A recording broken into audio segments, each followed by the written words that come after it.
கொண்டே இருக்கிறோம். இது எப்படி அன்றைக்கு முகமது நபியுடைய அனுபவ அறிவோடு சொல்ல முடியும்? அது மட்டும் தான் கேள்வி. அது பிக் பேங் தியரியோ அதனுடைய தத்துவங்களோ கேள்வி அல்ல. அதுக்குள்ளே போக தேவையில்லை. கேள்வி என்னன்னு கேட்டால், அன்றைக்கு இருந்த அறிவை கொண்டு இந்த பிரபஞ்சம் இந்த யூனிவர்ஸ் விரிவடை செய்து கொண்டே இருக்கிறோம். கடவுள் பேசுகிற மாதிரி இது வருது. இப்போ நம்ம கேள்வி என்னன்னு கேட்டால், இதை அன்றைக்கு எப்படி சொல்ல முடியும்? அதுக்கு பதில் சொல்லாமல் வெற்றிவேந்தன் என்ன சொல்கிறாருன்னு கேட்டால், இந்த பிக் பேங் தியரிக்குள்ளே போய் அதுக்குள்ளே போய் வேறு விஷயங்களை சொல்லிகிட்டு இருக்கிறார். அதல்ல கேள்வி. இன்றைக்கு தலைப்பில் அது கேள்வி இல்லை. நாங்கள் தலைப்பை தாண்டி போகவே மாட்டோம். இன்னைக்கு தலைப்பு என்னன்னு கேட்டால், இதை எப்படி முகம்மதுக்கு எப்படி அன்றைக்கு சொல்ல இயலும்? அது மட்டும்தான் கேள்வி. முகம்மதுக்கு சொல்ல இயலும்னா அது எப்படி நீங்கள் தலைப்பில் எழுதியிருக்கிறீங்க? அவருடைய அனுபவ அறிவில் அறிந்ததை அவர் எழுதி வைத்துக் கொண்டாருங்கிறீங்க. இதை அறிவதற்கு உரிய அனுபவ அறிவு என்ன? இது கேள்வி. இதுக்கு அவங்க சரியாக ஆன்சர் பண்ணலை. அடுத்து என்னன்னு கேட்டால், ஐயா அவங்க கூட சொல்லுமே என்னஞ்சாங்கன்னா, இதுக்கு ஆன்சர் இது மாதிரி ராமாயணத்தில் சொல்கிறாங்க, இப்போ பகவத்கீதைலாம் சொல்லித்தான் இருக்கிறாங்க அப்படின்ற பொதுவாக சொல்கிறாங்க. அப்போ ராமாயணத்திலையும் பகவத்கீதையிலையும் சொன்னதை அந்த ஐயாவும் சொன்னாங்க. ரெண்டு ஐயாவும் என்ன சொன்னாங்கன்னா, அது கிறுக்குத்தனமாக எழுதியிருக்கிறான், இது தெளிவாக இருக்குன்னு அவர் சொல்லிட்டார். தேனி விஷயம் தெளிவான வார்த்தைகளால் இருக்கிறது. அதாவது புஷ்பக விமானம் என்கிறதை வைத்துக்கொண்டு விமானத்தை நிரூபிக்க இயலுமா? அது ஒருத்தருக்கு அற்புதமாக நிகழ்ந்த சம்பவமாக சொல்லப்படுகிறது. இது தேனின்னு நீங்கள் கண்ணுக்கு முன்னாடி பார்த்துக்கிட்டு இருக்கிற தேனியில் இப்படி இருக்குதுன்னு சொல்லுது. நீங்கள் போய் அந்த தேனியை பார்க்குறீங்க. இந்த மாதிரி பகவத்கீதையில் ராமாயணத்தில் இருக்குதா? அவன் சில சம்பந்தம் இல்லை, துண்ணூறு போடுறது கூட ஒரு தத்துவம் சொல்லுவான், நீரெல்லாம் உறிஞ்சிருமா. அதெல்லாம் இவங்க சொல்லக்கூடிய தத்துவம் பொருந்தாதுன்னு நீங்களே பதில் சொல்லிட்டு போயிடுறீங்க. அந்த மாதிரி இதுக்குன்னு சொல்லுங்க பதில். அவர்கள் சொல்லும்போது ராமாயணத்தில் அறிவியல் இருக்குன்னு சொல்லும்போது அதுக்கு எப்படி நீங்கள் ஒரு ஆன்சர் அங்கே சொல்லி பொய்ன்னு சொல்வீர்களோ, பகவத்கீதையில் இந்த விஞ்ஞானம் இருக்குன்னு சொல்லும் பொழுது அதெல்லாம் பொய்ன்னு எப்படி மேடை போட்டு நீங்கள் பேசுனா கேட்டிருக்கிறோம். அந்த மாதிரி சொல்வீர்களோ, இது பொய், இது என்ன பெரிய விஷயம்னு சொல்லணும்ல. அதுதான் நீங்கள் சொல்ல வேண்டிய பதிலா. அவன் தப்பா சொல்றதை கொண்டாந்து சரியா சொல்றதோட மேட்ச் பண்றது என்ன நியாயம்? அப்ப சரியான ஒரு விஷயத்தை நாங்கள் சொன்னால் தப்பான கவனம் அப்படி சொல்றானேண்டா, அது எப்படி நியாயமாகும்? அதனால இது நீங்க இது ஆன்சர் கிடையாது. அடுத்து இன்னொரு விஷயத்தை குறிப்பா நம்ம சிற்பிராஜன் அவர்களுக்காக நான் சொல்றேன். இது முக்கியமாக நீங்க கவனிக்க வேண்டிய விஷயம். சிற்பிராஜன் அவர் கவனிக்கணும். அதாவது நீங்க எத்தனை பேர் கடைப்பிடிக்கிறீங்க இதையே ஒரு தொடர்ந்து கேட்டுட்டு இருக்கிறார். அவர் காரணம் என்னன்னு சொன்னா, அவருக்கு இந்த சமூகத்தோடு அவர்களுக்கு நெருக்கம் இல்லாத காரணத்தினால இங்கே நடந்து கொண்டிருக்கிற புரட்சிகள் அவர்களுக்கு தெரியாது, இங்கே நடந்து கொண்டிருக்கிற மாற்றங்கள் அங்கே தெரியாது. அதனால இந்த கேள்விகளை கேட்குறாங்க. நீங்கள் சொல்வது எல்லாமே எங்கள் சமுதாயத்தில் 20 வருஷம் 25 வருஷத்துக்கு முன்னாடி புறையோடி போய் இந்த மார்க்கத்தை கடைப்பிடிக்காம இந்துக்களுக்கு நிகரான மூட நம்பிக்கைகளில் மூழ்கி கிடந்து, வரதட்சணையில் மூழ்கி கிடந்து, மனிதநேயத்துக்கு அப்பாற்பட்டெல்லாம் இருந்தது எங்களுக்கு தெரியும். அவர்கள் இஸ்லாத்தை கடைப்பிடிக்காதனால் அப்படி இருந்தார்கள். அதை விளங்கிக் கொள்ள வேண்டும். குர்ஆன் படி நடக்காதனால் அப்படி இருந்தார்கள். நபிகள் நாயகம் சொன்னபடி நடக்காதால் அப்படி இருந்தார்கள். இப்ப நீங்க சொல்லக்கூடிய நிலைமை இல்லை. எப்படி இருக்கு மனிதநேயம்? இன்னைக்கு இரத்த தானம் கொடுக்கிற விஷயத்தை எடுத்துக்கொண்டால், பகுத்தறிவாளர்கள் இத்தனை வருஷம் நீங்கள் எத்தனை இரத்த தானம் கொடுத்திருக்கிறீர்களோ அதை விட ஒரு வருஷத்தில் அதிகமாக கொடுத்து நாங்கள் சாதனை விருது வாங்கியிருக்கிறோம். அப்போ 3 ஆண்டுகளாக மனித நேயத்தோடு எல்லா மதத்தவர்களுக்கும் உதவக்கூடிய வகையில் எங்கள் இயக்கத்தின் சார்பாக இரத்த தானத்திலே தமிழகத்திலேயே முதல் இடத்தை பிடித்து, முதலிடம் அதிகமான எண்ணிக்கையில் பிடித்து கவர்னர்கிட்ட விருது வாங்கக்கூடிய ஒரு இயக்கம் வரக்கூடிய 4வது ஆண்டும் நாங்கள் தான் வாங்க போறோம். இப்போ எதுக்கு இதை நான் சொல்றேன்? அப்போ இங்க சமுதாயத்தில் ஒரு பெரிய புரட்சி மாற்றம் அது உங்களுக்கு தெரிய மாட்டேங்குது. நீங்க கூட சுயமரியாதை சிக்கன திருமணம்னு பேசுவீங்க. நாங்க இங்க இருக்கக்கூடிய ஒரு சகோதரன் கூட மண்டபங்களில் நடத்துற திருமணத்துக்கு போக மாட்டான். எதுக்கு ஆடம்பரமா கல்யாணம் பண்ற? கல்யாணத்தில் பங்கெடுக்க மாட்டான். வரதட்சணை வாங்குற திருமணத்துக்கு போனா எங்க அமைப்பு உறுப்பினராக இருக்க முடியாது. அப்ப வரதட்சணை வாங்கக்கூடாதுன்னு அதை ஒழிச்சு கட்டி இருக்கிறோம். பெண்களுக்கு எதிரான கொடுமைகளை ஒழிச்சு கொட்டி இருக்கிறோம். நீங்க மக்கள் நடைமுறையை வச்சு கேட்குறீங்க. உங்களை விட அதிகமா நாங்க எங்க மக்கள்கிட்ட சொல்லி மாற்றி கொண்டிருக்கிறோம். அதை சொல்ல வேண்டிய இடம் இது கிடையாது. எங்க அமைப்பின் மூலமாக வரதட்சணையை ஒழித்திருக்கிறோம். நீங்க பீடி சிகரெட் குடிக்கிறவன் எங்க சமுதாயத்தில் கிடையாது, மாற்றி அமைச்சிருக்கிறோம் எங்க அமைப்புல. அப்ப அந்த மாதிரி எல்லாம் தீய செயல்களில் மதுபானம் அருந்தக்கூடியவன் கிடையாது. ஜக்காத் கரெக்டா கணக்கு பண்ணி கொடுக்கக்கூடியவனை உண்டாக்கி இருக்கிறோம். அப்ப மனிதாபிமான விஷயங்கள சுனாமி ஏற்பட்டது 2 கோடி ரூபாய் திரட்டி கொடுத்துருக்கிறோம். பகுத்தறிவு பேசக்கூடியவங்க எவ்வளவு ஒட்டுமொத்தமாக கொடுத்தீங்கன்னு உங்களுக்கு சொல்ல இயலுமா? அந்த களத்தில் போய் நின்றது யாரு? இலவச ஆம்புலன்ஸ் சேவைகள் அதிகமாக செய்யக்கூடிய சமுதாயம் எது? நாங்கள் செஞ்சுட்டு இருக்கிறோம். அப்போ மனிதநேயத்துக்கு உரிய மனிதநேயன்னு சில பேர் சில கூமுட்டைகள் சொல்ற தப்பான சித்தாந்தங்களை மறுக்கிறதுக்கு மட்டும் பேசுறீங்களே தவிர, மனிதநேயம் இல்லாத சில பேர் இருப்பானே, அவனை போய் கேட்க வேண்டிய கேள்விகளை எல்லாம் நாங்கள் அதை மாற்றி அமைச்சுட்டு இருக்கோம். திருப்பி திருப்பி கேட்குறீங்க, எத்தனை பேர் கடைப்பிடிக்கிறீங்கன்னு. லட்சக்கணக்கான பேர் கடைப்பிடிக்கிறோம். இஸ்லாத்தை கடைப்பிடிக்காம இருந்ததனால் தான் நீங்க சொல்லக்கூடிய விநாயகர் சதுர்த்தி கொண்டாடுறாங்கிறீங்க, ஆயுத பூஜை கொண்டாடுறாங்கிறீங்க, பாத்தியா ஓதுறாங்கிறீங்க. பாத்தியாவெல்லாம் தூர எரிஞ்சிட்டு வந்த ஒரு கூட்டம் இது. பாத்தியா நாங்கள் ஓத மாட்டோம், 3வது 7வது சடங்கு செய்ய மாட்டோம். அது மாதிரி புரோகிதர்களுக்கு கல்யாணம் பண்றதுக்கு புரோகிதர் வரமாட்டாரு. சுயமரியாதை திருமணத்திலேயாவது அந்த அந்த கட்சி தலைவர்கள் புரோகிதர்களாக வேடம் போட்டு வருவார்கள். எங்களுக்கு அதுவும் கூட சம்பந்தப்பட்ட 2 குடும்பம் திருமணம் செய்யும், சம்பந்தப்பட்ட 2 குடும்பமே திருமணம் செய்ய ஒப்பந்தம் செய்து கொள்வார்கள். உங்களுக்காவது என்ன தேவைப்படுது? இன்னைக்கு ஒரு முக்கியமான பிரமுகர் அங்கே வர வேண்டி இருக்கிறது, ரிசப்ஷன் தேவை இருக்கிறது, அது பெரிய ஃபங்க்ஷன் ஆக வேண்டி இருக்கிறது. பத்திரிக்கை அடிக்க மாட்டோம், திருமணத்துக்கு அழைப்புதல் அடிக்க மாட்டோம். அழைப்புதல் அடிக்கிற காசுக்கு ஒருத்தன் சோறு திங்கலான்னு நினைக்குவோம் நாங்க. ஏன்டா 25 ரூபாய்க்கு நாங்க எப்படிப்பட்ட இது? எதுக்கு நான் சொல்றேன்னு கேட்டா, இந்த சமூகத்தோடு அவர்களுக்கு தொடர்பு இல்லாத காரணத்தினால இதெல்லாம் உங்களுக்கு தெரியறது இல்லை. எத்தனை பேர் கடைப்பிடிக்கிறீங்க? அந்த காலத்தை 20 வருஷம் பெரியார் கேட்டார்ல, அப்ப அவர் கேட்ட மாதிரி இருந்துச்சு. இப்ப நடந்த மாற்றங்களே உங்க கவனத்தில் கொள்ளணுமா இல்லையா? அவர் கேட்கும்போது எங்க சமுதாயம் அப்படிதான் இருந்துச்சு. எல்லா தீமையும் பண்ணுவான். அதை தீண்டாமையை ஒழிச்ச எங்க மார்க்கத்தில் பிற சமுதாய மக்கள் தெருவில் போகக்கூடாதுன்னு எங்காலும் தடுத்திருக்கிறான். அத்தனை கிராமங்கள்ல உடைச்சு தகர்த்திருக்கிறான். அதெல்லாம் ஏண்டா நீ அவனுடைய வேலை நீ ஏன்டா செய்யற? அப்ப நேத்து கூட சொல்லி காட்டின பேருக்கு முன்னாடி அம்பலம் ராவுத்தர் மறைக்காரு போடுறான், ஒல்லி அதான் போடாதுங்கிறோம். அப்ப இதையே ஒரு இதா நீங்க சொல்றீங்க. அதெல்லாம் எந்த காலத்துல நீங்க 20 வருஷம் முந்தி இருந்து பேசிக் கொண்டிருக்கிறீர்கள். அதனால நிறைய நான் கடைப்பிடிக்கிறோம், அப்படியே கடைப்பிடிக்கிறோம். இன்னைக்கு கரெக்டா 8:45 வரணும், 8:45 வந்து உட்காருவதற்கு கூட காரணம் என்ன? அந்த சிஸ்டத்தை நாங்கள் ஃபாலோ பண்ணி கொண்டிருக்கிறோம். அதை உங்களுடைய கவனத்திற்கு நான் பதிலாக சொல்லி, ஏன்னா திருப்பி திருப்பி அதை கேட்குறீங்க. அதனால கேள்வி என்ன நல்லா கவனத்தில் வைத்துக் கொள்ள வேண்டும். நீங்க தேனியை பத்தி தலைப்பில் உள்ள விஷயம் என்னன்னு, தலைப்பில் இல்லாத விஷயம் நான் சொன்னதுக்காக சொல்றேன். நான் கேட்குறேன் என்ன தெரியுமா, இதை நம்ம சிந்திக்கணுமா இல்லையா? முகமது கூட அறிவை கொண்டு சொல்ல இயலுமா? அதுக்கு ஏதாவது ஒரு பதிலை சொல்லுங்க. அது முகமதுடைய அறிவை கொண்டு இந்த பிரபஞ்சம் விரிவடைந்து கொண்டே இருக்கும் முகமதுக்கு சொல்ல இயலும். அன்றைக்கு இந்த அறிவை கொண்டு யாராவது சொல்லி இருக்கிறார்களா? அது டெக்ஸ்டோட ஆதாரத்தோட கொண்டாந்து காட்டி என்ன செய்யுங்க, அப்படி சொல்லுங்க, நிரூபிக்கப்பட்டுச்சு. நீங்களே சொல்றீங்க இப்பதான் பெரியார் காலத்தோட பிக் பேங் தியரி கிடையாது, அதுக்கு பிந்தி வந்ததுன்னா நீங்களே மாற்றி கொண்டிருக்கிறீர்கள். அப்ப பிரபஞ்சம் விரிவடைந்து கொண்டே இருக்கும்னா அதுக்கு இன்னொருத்தர் அவர் கேட்கிறாரு, எல்லா விஞ்ஞானத்தையும் சொல்ல வேண்டியதானே? இது பதில் சொல்லப்பட்டதை கேள்வியாக கேட்கிறாரு. அட்வான்ஸா முன்னுரையே அவர் சொல்லிவிட்டாரு. குரான் விஞ்ஞான நூலை கிடையாது. விஞ்ஞானத்தை சொல்ற நூலா இருந்தால் விஞ்ஞானத்தை பூரா சொல்லியிருக்கும். அது அறிவுரையை சொல்லும் பொழுது உதாரணங்களாக, அடே என்னை வணங்கடா, நான் தானடா வானத்தையெல்லாம் படைச்சேன் என்று சொல்ற இடத்துல பயன்படுத்துகிற சொற்கள் அங்கங்க விஞ்ஞானம் மறைஞ்சிருக்குன்னு சொன்னமே தவிர, விஞ்ஞானத்தையே சொல்ற நூலா இருந்தா நீங்க சொல்ற மாதிரி அந்த விஞ்ஞானத்தையும் சொல்லல, இந்த விஞ்ஞானத்தையும் சொல்லலன்னு கேட்கலாம். அதே மாதிரி இன்னொரு கேள்வி அர்த்தம் உள்ளதா கேட்டாங்க, அங்கொன்றும் இங்கொன்றும். அங்கொன்றும் இங்கொன்றுலாம் கிடையாது. 1 2 இருந்தா நீங்க சொல்றது வரலாம், அடுக்கடுக்கா கேட்டுக்கிட்டே இருப்போம். அப்படி அங்கொன்றும் இங்கொன்றுமாக இல்லாமல் கணக்கில் அடங்காமல் அந்த மாதிரியான அறிவியல் விஷயங்களா சொல்லப்பட்டிருக்குமே, ஆனால் அது எப்படி? இதுக்கு நீங்க ஆன்சர் பண்ணணுங்கிறதா நாங்கள் கேட்குறோம். அதான் விஷயம்.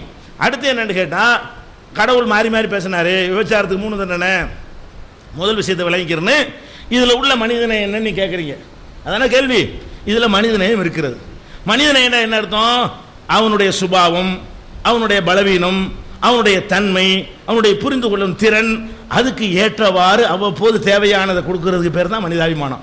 அவன் தாங்கவே மாட்டாத ஒன்றை எடுத்தெடுப்புல சொன்னால் மனிதாபிமானமா? அது கிடையாது. அப்ப முதல்ல விபச்சாரத்துக்கு என்ன செய்யப்பட்டுச்சு? அந்த விபச்சாரமே வாழ்க்கையாக கொண்டிருந்த மக்கள் மத்தியில் உடனே மரண தண்டனை கொடுக்கல. ஏன்? அது இல்லாம அவனுக்கு இருக்க முடியாதுன்னு அப்படி வளர்த்தெடுக்கப்பட்டிருக்கிறான். அடைச்சி வை கொஞ்ச நாள், அவனை ஹவுஸ் அரெஸ்ட்ல வை, துவக்கத்தில் அந்த சட்டத்தை கொண்டு வர்றோம். அப்ப இறைவனுக்கு தெரியும் பின்னாடி எல்லாம் கொண்டு வரணும், தெரியாத காரணத்தினால இல்ல. மனிதனை படிப்படியாக வென்றெடுப்பது என்பது இன்றைக்கு மனோதத்துவத்தில் நிரூபிக்கப்பட்ட ஒரு சைக்காலஜி. அரசாங்கத்தில் கூட இப்படி தான் வென்றெடுப்பான். ஒரு பால் விலையை ஏற்றுறதா இருந்தால் என்ன செய்வான், 4 ரூபாய் ஏற்றிட்டு இப்போ 2 ரூபாய் குறைப்பான். ஏதாவது 2 ரூபாய் ஏற்றுறவனுக்கு நோக்கமாக இருக்கும். 2 ரூபாய் ஏற்றுறதுக்கு என்ன பண்ணுவான்னு கேட்டால் 4 ரூபாய் முதல் ஏற்றி விடுவான், 4 பேர் கத்த விடுவான். மக்கள்லாம் கேட்டுக்கொண்டிருக்கா குறைக்கிறோமா, கடைசியில் ஏற்றிருப்பான் 2 ரூபாயை, குறைச்சிருக்க மாட்டான். அப்போ இது எதுக்கு சொல்கிறேன்? இது மாதிரி இறைவன் ஃப்ராட் பண்ணுறான்னு சொல்லக்கூடாது, அதுக்கு சொல்லணும்னா கூட்டி குறைக்கிறதுக்கு சொல்லலை. நான் எதுக்கு சொல்கிறேன்னு கேட்டால், மனிதனுடைய சைக்காலஜின்னு ஒன்று இருக்க, அதை கவனத்தில் கொண்டு சட்டங்கள் வகுப்பது மனிதநேயத்துக்கு எதிரானதா, மனிதநேயத்துக்கு உகந்ததா? கரடு முரடாக அவன் சக்திக்கு மீறினது சொல்கிறது சரியா? அந்த அடிப்படையில் சொல்லப்பட்ட விஷயங்கள் தான் எல்லாத்துக்கும் நான் பதில் சொல்லியிருக்கிறோம். 2 கேள்விக்கு அவங்க பதில் சொல்லலை. என்ன கேள்வி? இதை அனுபவ அறிவை கொண்டு எப்படி முகமது சொன்னார்? எதை தேனையை பற்றி எப்படி சொன்னார்? விரிவடைகிற பிரபஞ்சம் அடைந்து கொண்டே இருக்குன்னு அவருக்கு எப்படி சொல்ல இயலும்? அவருக்கு எப்படி? நீங்க அது வேற தத்துவம் நீங்க போகக்கூடாது. அடுத்தவங்க. அஸ்ஸலாமு அலைக்கும் வரஹ்மத்துல்லாஹி தஆலா வபரகாத்துஹு. திருமறை இறைவனுடைய வேதமே, இது முகமதுனுடைய அனுபவத்தில் எழுதியது அல்ல என்பதற்கு ஆதாரமாக மற்றொரு சான்றை நாம் எடுத்து வைக்கிறோம். இந்த திருமறையிலே ஒரு வசனம் வந்திருக்கிறது. யா மஹ்ஷரல் ஜின்னி வல் இன்சி இன் இஸ்ததாதும் அன் தன்ஃபுது மின் அக்தாரிஸ் ஸமாவாதி வல் அர்ல் ஃபன்ஃபுது லா தன்ஃபுது இல்லா பிசுல்தான். மனித ஜின் கூட்டமே, வானங்கள் மற்றும் பூமியின் விளிம்புகளை கடந்து செல்ல நீங்கள் சக்தி பெற்றால் கடந்து செல்லுங்கள். ஆற்றல் மூலம் தவிர நீங்கள் இதை கடந்து செல்ல மாட்டீர்கள் அப்படின்னு சொல்லிட்டு அல்லாஹ் குர்ஆன்ல சொல்றான். இதுல என்ன சொல்ல வர்றாங்கன்னு சொன்னா, 55வது சூறாவில் 33வது வசனம், 55வது சூறாவில் 33வது வசனத்தில் இந்த இடம் அத்தியாயம் 53வது அத்தியாயத்தில் 33வது வசனத்தில் இடம்பெற்றிருக்கிறது. 55வது அத்தியாயம் 33வது வசனம். இதுல நீங்க ரெண்டு விஷயத்தை அல்லாஹ் அங்க சொல்றான். நீங்கள் வானத்தை கடந்து செல்ல, வானத்தின் எல்லை, பூமியின் எல்லையை கடந்து செல்ல முடியும், வானத்தின் எல்லையையும் கடந்து செல்ல முடியும். பூமியின் எல்லையையும் கடந்து செல்ல முடியும், வானத்தின் எல்லையையும் நீ கடந்து செல்ல முடியும் அப்படின்னு சொல்லிட்டு இங்க ஒரு தகவலை சொல்றான். இது 1400 வருடங்களுக்கு முன்னால் வாழ்ந்த முகமது ஸல்லல்லாஹு அலைஹி வஸல்லம் அவர்களுக்கு தெரிந்திருக்க வாய்ப்பே கிடையாது. அவர்களுக்கு எந்த அனுபவமும் கிடையாது. ஆனா அங்க அல்லாஹ் சொல்றான் கடந்து செல்ல முடியும் சொல்லிட்டு. இன்னைக்கு அறிவியல் உலகம் கடந்து சென்று கொண்டிருக்கிறது. ஸ்பேஸ் ஃபிளைட் எல்லாம் போயிட்டு இருக்குது. இது இன்னைக்கு நிரூபிக்கப்பட்டிருக்கிற உண்மை. இது கடந்து செல்வதற்கு அல்லாஹ் இன்னொரு கண்டிஷன் வைக்கிறான். அதுக்கு உங்களுக்கு ஒரு வகையான ஆற்றல் தேவை, ஒரு கூடுதலான ஒரு சக்தி தேவை அப்படிங்கிறான். அது என்ன சக்திங்கிறதையும் இன்னைக்கு சயின்ஸ்ல கண்டுபிடிச்சிருக்கிறான். அந்த சக்திக்கு ஒரு குறிப்பிட்ட குறைந்தபட்ச சக்தி ஒன்று தேவை. குறைந்தபட்ச சக்தி என்ன தேவைங்கிறத இங்க விஞ்ஞானத்துல எஸ்கேப் வெலாசிட்டி அப்படின்னு சொல்றான். எஸ்கேப் வெலாசிட்டின்னு சொன்னா, இந்த இதை டெக்னிக்கலா சொல்றதை விட உங்களுக்கு இலகுவ தமிழ்ல புரியுற மாதிரி சொல்றேன். பூமி புடித்து இழுத்துக்கிட்டு இருக்குது, புவியீர்ப்பு சக்தியின் மூலமாக உங்களை பிடிச்சி இழுத்துக்கிட்டு இருக்குது. இதை நீங்க மீறி செல்வதாக இருந்தால் புவியீர்ப்பு சக்தியை விட மிஞ்சின வேகத்தில் நீங்க செல்ல வேண்டும். இதுதான் புவியீர்ப்பு எஸ்கேப் வெலாசிட்டிங்கிறாங்க. இதை நியூட்டன் ஒரு படம் போட்டு காட்டியிருக்கார். நியூட்டன் சொல்லி சொல்லுவோம்ல, அவர் ஒரு படம் போட்டு காட்டியிருக்கார். இந்த ABCD 4 பொருளை சொல்றார். ஏக்கு ஒரு குறிப்பிட்ட வேகத்தில் சென்றால் அது என்ன செய்யும்? பூமியில ஒரு கல்லு, உதாரணமாக ஒரு கல்லு நீங்க தூக்கி வீசினீங்கன்னா, அந்த ஏங்கிற பொருள் கல்லுடைய வேகத்தில் தூக்கி வீசினா அது மேல போயிட்டு திரும்ப கீழே விழுந்துரும். இன்னொரு பொருள் B, அதை விட இன்னும் கொஞ்சம் வேகமா வீசினா இன்னும் கொஞ்சம் வேகமா போயிட்டு திரும்ப கீழே விழுந்துரும். அதை விட கொஞ்சம் இன்னும் அதிகமாக வீசினால், ஆனா எஸ்கேப் வெலாசிட்டிக்கு குறைவாக நீங்கள் வீசினால், எஸ்கேப் வெலாசிட்டி பூமியில் இருந்து நீங்கள் தப்பித்து போவதாக இருந்தால் 11.2 கிலோமீட்டர் பர் செகண்ட், ஒரு நொடிக்கு 11.2 கிலோமீட்டர் வேகத்தை விட அதிகமாக செல்ல வேண்டும். அப்படி சென்றால் தான் பூமியை விட்டு நீங்க கடந்து செல்ல முடியும். இந்த 11.2க்கு கீழே உதாரணமா 11 கிலோமீட்டர் வேகத்தில் நீங்க போனீங்கன்னா அது பூமியை சுத்தி தான் வர முடியும். பூமிக்குள்ள சுத்திக்கிட்டு தான் இருக்க முடியுமே தவிர பூமியை விட்டு நீங்க வெளியே போக முடியாது. சரியா? பூமிக்கு இல்ல, பிளைட் இல்ல, சேட்டலைட்ஸ். அந்த உடைய படம் போட்டிருக்காரு நியூட்டன். அது என்ன சொல்றாரு? இந்த எஸ்கேப் வெலாசிட்டியை விட கொஞ்சம் குறைவாக இருந்தால் நீங்க பூமியை சுத்தி வட்ட கோணத்தில் நீங்க சுற்றி வந்து இருப்பீங்க. பூமியை விட்டு வெளியே போக முடியாது. பூமியை விட்டு வெளியே போகக்கூடிய அந்த டி ஒரு படம் போட்டிருக்கார்.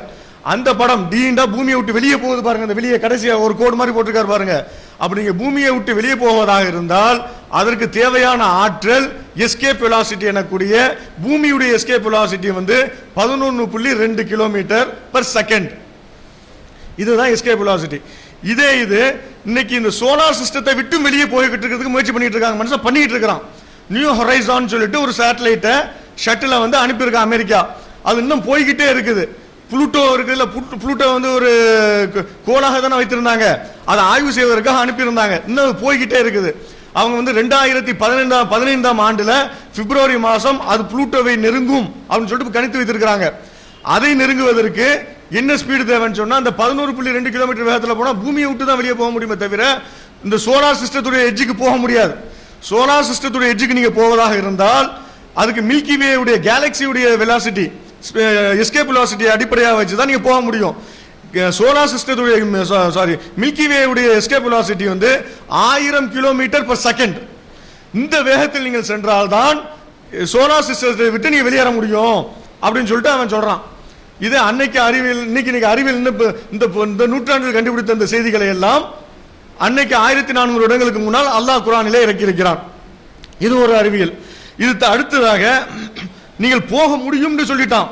அடுத்தது இன்னொன்னு சொல்றான், இது அதை விட அற்புதமாக இருக்குது.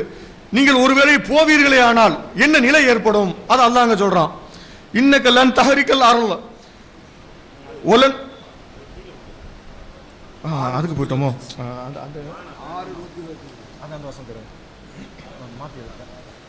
அல்லாஹ் என்ன சொல்றான், நீங்க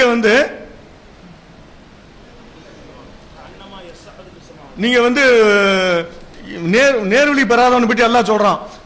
வானத்தில் ஏறி செல்லக்கூடியவனுடைய இதயம் இல்ல, அந்த இது எடுங்க. வானத்தில் ஏறி செல்லக்கூடிய ஒருவனுக்கு நேர்வழி காட்ட அல்லாஹ் நாடினால் அவனது உள்ளத்தை இஸ்லாத்திற்காக விரிவடைய செய்கிறான். அவனை வழிதவற செய்ய நாடினால் அவனது உள்ளத்தை வானத்தில் ஏறி செல்பவனை போல் கடும் இறுக்கமாக்கி விடுகிறான் அப்படின்னு சொல்லி அல்லாஹ் சொல்றான்.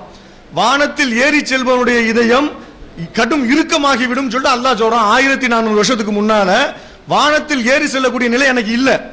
ஆனால் ஏறி சென்றால் உள்ளுக்குள்ள உள்ள உறுப்பு, வெளியில உள்ள உறுப்பு இல்ல.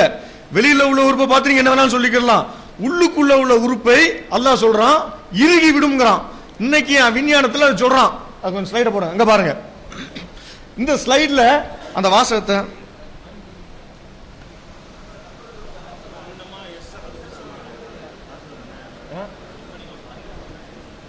அதுல இந்த என்ன சொல்றான்டா, அது வசனம் நம்பர் சொல்லுங்க. 6வது அத்தியாயம் 125வது வசனம். 6வது அத்தியாயம் 125வது வசனம். இந்த வசனத்துல வானத்தில் ஏறி செல்பவனுடைய இதயம் சுருங்கி விடும், இறுகி விடும்ங்கிறான். சுருங்குறத பத்தி சொல்லல. சுருங்குவது என்பது வேறு. மலை மேல ஏறினா மூச்சு திணறல் ஏற்படும், அதனால இதயம் சுருங்கும் நம்ம சொல்றோம். அது சாதாரணமா லாஜிக்ல புரிஞ்சுக்கலாங்களாம். ஆனா அங்க அல்லாஹ் சொல்றான் இதயம் இறுகி விடும்ங்கிறான். இங்க அதே வார்த்தையை விஞ்ஞானிகள் இன்னைக்கு பயன்படுத்திக்கிட்டு இருக்கிறாங்க. 2002ஆம் ஆண்டு கண்டுபிடித்த செய்யப்பட்ட சர்வேயில மெடிக்கல் டெஸ்டிங் மூலமாக அவன் சொல்றான்,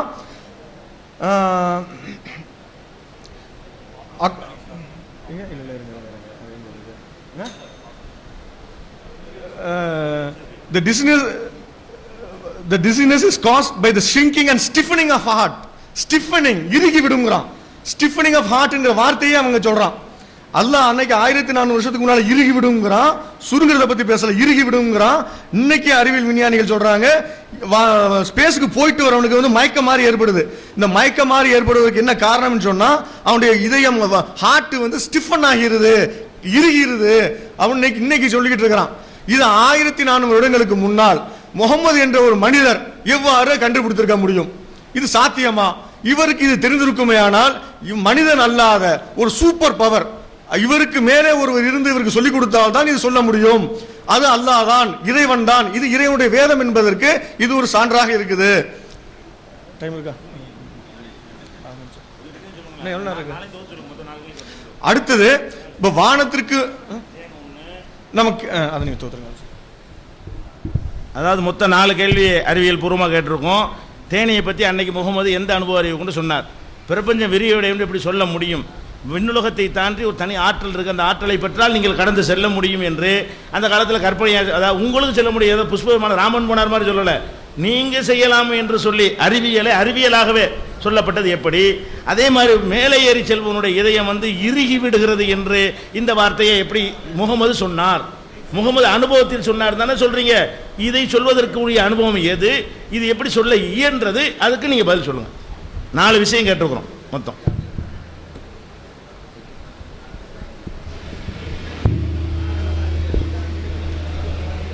நண்பர்களே, ஐயா அவர்கள் பேசினார்கள். அதாவது இந்த தலைப்பை விட்டு தள்ளி கொண்டு போகிறேன் என்று தவறாக நினைக்க வேண்டாம். ஆரம்பித்து வைத்தது ஐயா அவர்கள் பிஜே. அதாவது பார்த்தீர்கள் என்றால் இரத்த தானம் செய்தீர்கள் என்று நாங்கள் செய்தோம், அதற்கு மெடல் எல்லாம் வாங்கினோம் என்று சொன்னார்கள். இது ரொம்ப வரவேற்கக்கூடிய ஒரு விஷயம். கண்டிப்பாக நாங்கள் ஏற்றுக்கொள்கிறோம்.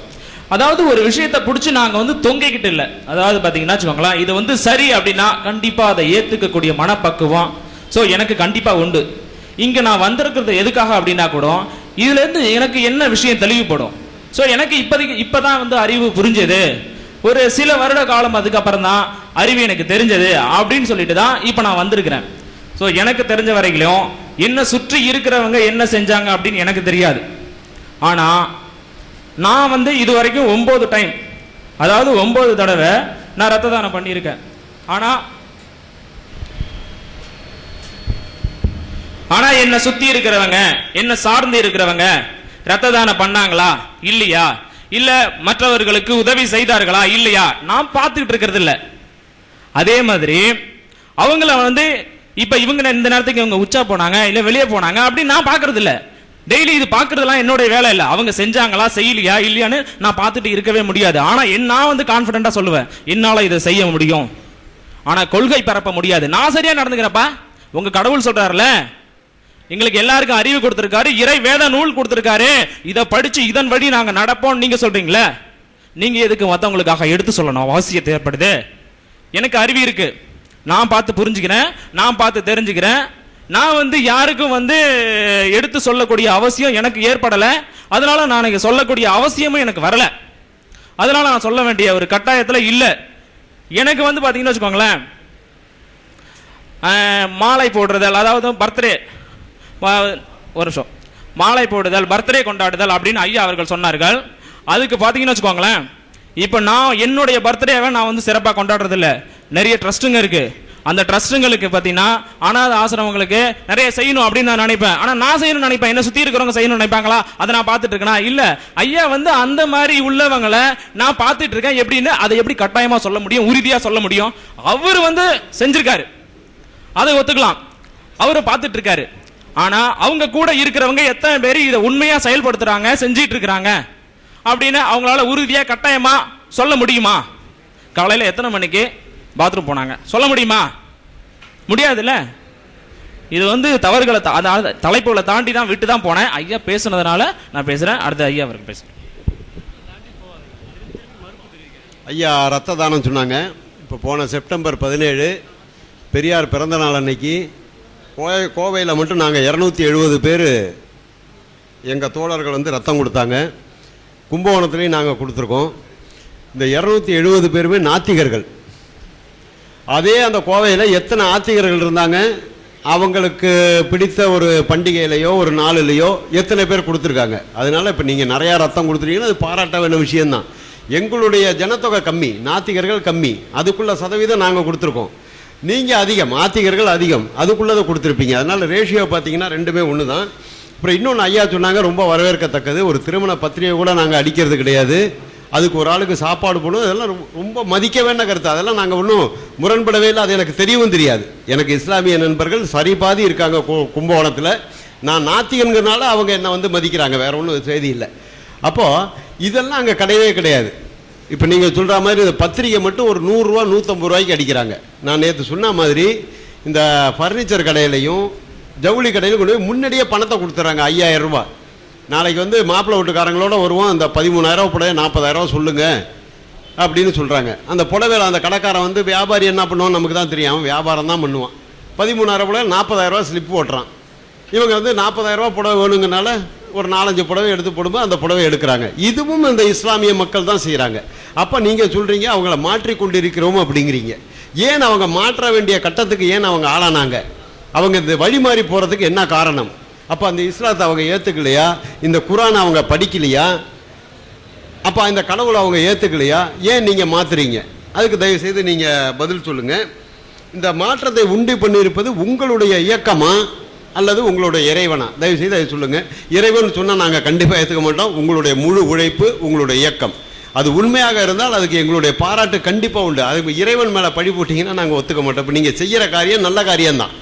இந்த மாதிரி ஏழை பெண்கள் திருமணம், அனாவசிய செலவெல்லாம் குறைக்கணுங்கிறது வரவேற்கத்தக்க, அது வந்து பகுத்தறிவு, வேற ஒன்றும் கிடையாது. ஆனால் இது வந்து ஏன் எல்லா இஸ்லாமியரும் அதை ஏற்றுக்கொண்டு செய்யவில்லை? இன்னமும் நீங்கள் ஒரே ஒரு நாள் கும்பகோணம் வாங்க, திருமண சமயத்தில் அந்த கடைகளுக்கெல்லாம் போய் நிற்போம். எத்தனை பேர் வந்து பணத்தை கத்தையாக கொடுத்துட்டு போகிறாங்கன்னு பாருங்கள். முதல் நாள் அவங்க எப்படி இருக்கிறாங்கன்னா இன்றைக்கி 5000 ரூபா அட்வான்ஸ் கொடுத்துருவாங்க. ஒருவேளை இந்த கடையில் ஜவுளி வாங்காமல் வேறு கடையில் வேணால் அந்த கடைக்காரன் 1000 ரூபா எடுத்துகிட்டு 4000 ரூபா திருப்பி கொடுப்பான். ஃபர்னிச்சர் கடையில் ஒரு டோக்கன் ஒன்று கொடுத்துருவான், 5000 ரூபா பெற்றுக்கொண்டேன்னு. அவங்க செல்ஃபோன் நம்பர் எழுதிட்டு இதுதான் டோக்கன். அவங்க கடையில் போய் ஃபர்னிச்சர் எடுத்தால் அந்த 5000 ரூபா கழிச்சுக்குவோம், இல்லைனாக்கா 4000 ரூபா திருப்பி கொடுப்போம். இது சாதாரணமாக நடந்துகிட்டு இருக்கு. ஏன் அந்த மக்களையும் நீங்கள் உங்கள் இயக்கத்தில் சேர்த்து திருத்தவில்லை? அது மாதிரி செஞ்சீங்கன்னா நாங்களும் உங்களுக்கு முழு ஆதரவு கொடுக்க தயார். ஆனால் மார்க்கத்துக்கு வரமாட்டோம், முழு ஆதரவு கொடுக்க தயார். எங்களுடைய நோக்கம் அதுதானே ஐயா. எல்லாருமே மனிதனாக வாழணும், மகிழ்ச்சியாக வாழணும், ஒருத்தன் மேலே ஒருத்தன் கீழே இல்லாமல் ஒரு இதாக வரணுங்கிறதுக்கு நீங்கள் பாடுபடுறது எனக்கு இப்போ தான் தெரியும். உண்மையிலுமே இப்போ இந்த தௌஹீத் ஜமாத் வந்து அதை செய்யுதுன்னு இப்போ நீங்கள் சொல்லி தான் எனக்கு தெரியாது. நான் உங்களை ஒரு இஸ்லாமியராக தான் பார்த்தேனே தவிர, ஏன்னா நான் பழகின இஸ்லாமியர் அப்பேற்பட்ட இஸ்லாமியர்கள் கும்பகோணத்தில். அவங்க இயக்கம் அங்கேயும் கூட இருக்கலாம், நான் இல்லைன்னு சொல்ல முடியாது. அதனால அது மாதிரி இருக்கிறத வரவேற்கிறோம். ஏன் இது வந்து நீங்கள் மாற்ற வேண்டிய கட்டம் ஏன் வந்தது? ஏன் இது உங்கள் இறைவன் முன்னாடியே செய்யலை? ஏன் அவங்க அந்த வழி தடம்புரண்டு அந்த பக்கம் ஏன் போனாங்க அப்படிங்கிறத தயவு செய்து எனக்கு விளக்குங்க. ஒரு நிமிஷம். சகோதரர்களுக்கு வணக்கம். முதல் கேள்வியிலேருந்தே வருவோம். முதல் கேள்விக்கு மறுப்பு வந்து முன்னாடியே சொன்ன மாதிரி அவங்களுடைய, அதாவது ஆதி காலத்து மனிதராக அவர் இல்லை, அறிவியல் வளர்ந்த மனிதராக இருந்தால் பார்த்து தெரிந்து கொள்ளக்கூடிய அளவிற்கு இப்போ நவீனம், இப்போ இந்த செல்லு கண்டுபிடிச்சதுக்கு வந்து மிக சிறந்த ஒரு அறிவும் இப்போ இருக்கிற வந்து வளர்ந்துருக்க எல்லாத்தையும் அறிவை வச்சு மிக பெருசாக கண்டுபிடிச்சான்னு நீங்கள் ஒத்துக்கும் போது, அப்போதைக்கு அறிவை வச்சு ஒரு சிறிய இதாக வச்சு நீங்கள் கண்டுபிடிச்சிருக்க முடியாதான்? அப்போ ஏன்னா வானவியல் சாஸ்திரத்தில் 2000 வருஷத்துக்கு முந்தையே அரபியர்கள் மிக சிறந்த அறிவை பெற்றிருந்தாங்கிறது தெரியும். கட்டட கலையில் வந்து மிக சிறந்த அறிவு பெற்றிருக்காங்கிறது நல்லாவே தெரியும். அப்போ வந்து போதுமான அளவு அறிவு இருந்திருக்கு. அதை வைத்து சொல்லப்பட்ட ஒரு விஷயம்தான். அதுக்கு வந்து இன்னும் அதுக்கு முந்தைய தையல் மிஷின் கையை வந்து கண்டுபிடிச்சிருக்கு. அதை தையல் மிஷின் கண்டுபிடிக்க பண்ணாலும் ஒரு நூற்கறதுக்கு ஒரு விஷயம் செஞ்சிருக்கு. அதுக்கெல்லாம் அவங்க கடவுள் சொன்னார்னு சொல்லலை. இவர் வந்து கடவுளை துணைக்கு கூப்பிட்டுருக்காரு. அவருக்கு ஏற்பட்ட அந்த சிந்தனை கடவுள் பெயரால் சொல்லப்பட்டிருக்கிறது. இன்னும் இதை விட சிறப்பான கண்டுபிடிப்புகள்லாம் இருந்துச்சு. ஆனால் அதுக்கு வந்து யாரும் கடவுளை கூப்பிட்டுக்கல. அவர் கடவுளை கூப்பிட்டுருக்காரு. அதை தான் அதில் உள்ள விஷயமா ஒழிஞ்சு கடவுள் தான் அதை வந்து இப்படி சொல்லியிருக்காருன்னு சொல்கிற விதத்தில் எங்களுக்கு அதில் முரண்பாடு இருக்குது. அதை நாங்கள் நல்லா ஏற்றுக்கொள்ள முடியாது. திரும்பி அதையே சொல்ல வேண்டாம்.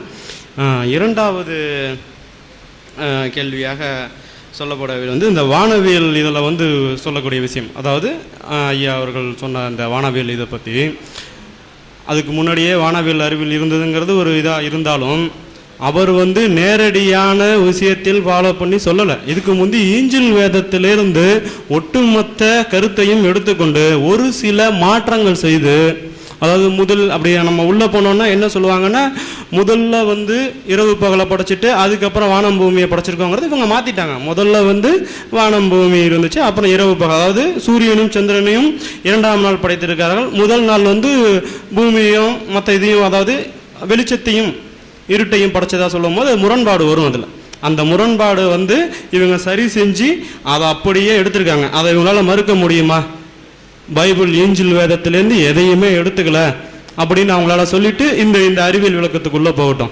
அதுலேருந்து எடுத்து அதில் சொல்லியிருக்கிற விஷயம், உலகத்தை எப்படி படைத்தான், இந்த பூமியை எப்படி படைச்சாங்கிற எல்லா விஷயத்தையும் எடுத்துக்கிட்டு அதுலேருந்து சொன்ன விஷயம்தான் இந்த விஷயமா ஒழிஞ்சு அப்படியே விரிச்சிருக்காங்கன்னா அது ஈஞ்சில் வேதத்தில் இருந்தது தான், இறை வேதத்தில் சொல்லலை. ஆனால் ஈஞ்சில் வேதத்தை நீங்கள் ஏற்றுக்க மாட்டீங்க, இயேசுநாதர் சாகலன்னு சொல்கிறீங்க. அப்போ அதை விட்டுறணும், ஈஞ்சில் வேதத்தை விட்டுறணும். இந்த அறிவியல் அவருக்கு இருந்துச்சு, அறிவியல் அறிவு இருந்துங்கிறது நீங்கள் விட்டுறணும். அப்படி தான் வர முடியும். அதை விட சிறப்பான அறிவியல் வந்து 2000 வருடத்துக்கு முந்தி இருந்தது. அப்படி வந்து ஆராய்ச்சி பண்ணி சொல்லக்கூடிய அளவுக்கு பறந்து விரிஞ்சு கொண்டிருந்த பிரபஞ்சம் விரிஞ்சிட்டு இருக்குங்கிற அளவுக்கு வானவியல் சாஸ்திரம், எத்தனை கோள்கள் இருந்தது, கோள்கள் வந்து எப்படி விருந்து கொண்டிருந்த அளவுக்கு வானவியல் சாஸ்திரத்தில் அறிவு இருந்துச்சு அவங்களுக்கு, அரபுகளுக்கு. அதை வைத்து அவர் வந்து அந்த அறிவியலை யூஸ் பண்ணியிருக்கலாம். மூன்றாவது வந்து மனிதன் கூட்டமே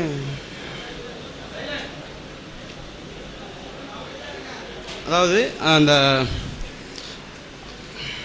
வருடம் அதாவது அவங்க நேரடியாக அந்த விளிம்புகளை கடந்த விமானத்தை அந்த கண்டுபிடிச்சதுக்கான இதை வந்து அவங்க சொல்லியிருக்கிறாங்க. மூணாவது கேள்வியாக, அதாவது எப்படின்னா நேரடியாக அதை படிச்சிருவோம்.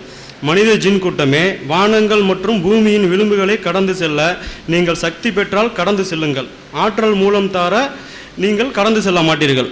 அதாவது ஆற்றல்னு ஒரே ஒரு விஷயம் சொல்லியிருக்காரு. அதை வந்து நீங்கள் விமானமாக நேரடியாக படிக்கப்பட்ட வசனம். ஆற்றல்னு ஒரே ஒரு விஷயத்தை விமானமாக எடுத்துக்கல. விமானம் கண்டுபிடிக்கிறதுக்கு நிறைய விஷயங்கள் தொழில்நுட்ப ரீதியாக சொல்லியிருக்காருன்னு சொன்னால் நீங்கள் விமானத்தை சொல்லிட்டாலும் நீங்கள் நேரடியாக சொல்லிடலாம். ஆற்றல்னு ஒரு விஷயம் சொல்லியிருக்கிறாங்க. அந்த விமானம் அப்படின்னா அதில் கடவுளோட செயல் இருக்குன்னா அதுக்கு 1400, அதாவது ஒரு 50 வருடத்துக்கு முன்னாடி வந்து ஒரு கண்டுபிடிக்கப்பட்ட, அதாவது ஒரு 100 வருடத்துக்கு முன்னாடி அக்யூரஸாக சொன்னால் அந்த கிளைடர் வந்து கண்டுபிடிக்கப்பட்ட வருஷத்து வரைக்கும் காத்துக்கிட்டு இருக்க வேண்டிய அவசியம் இல்லை.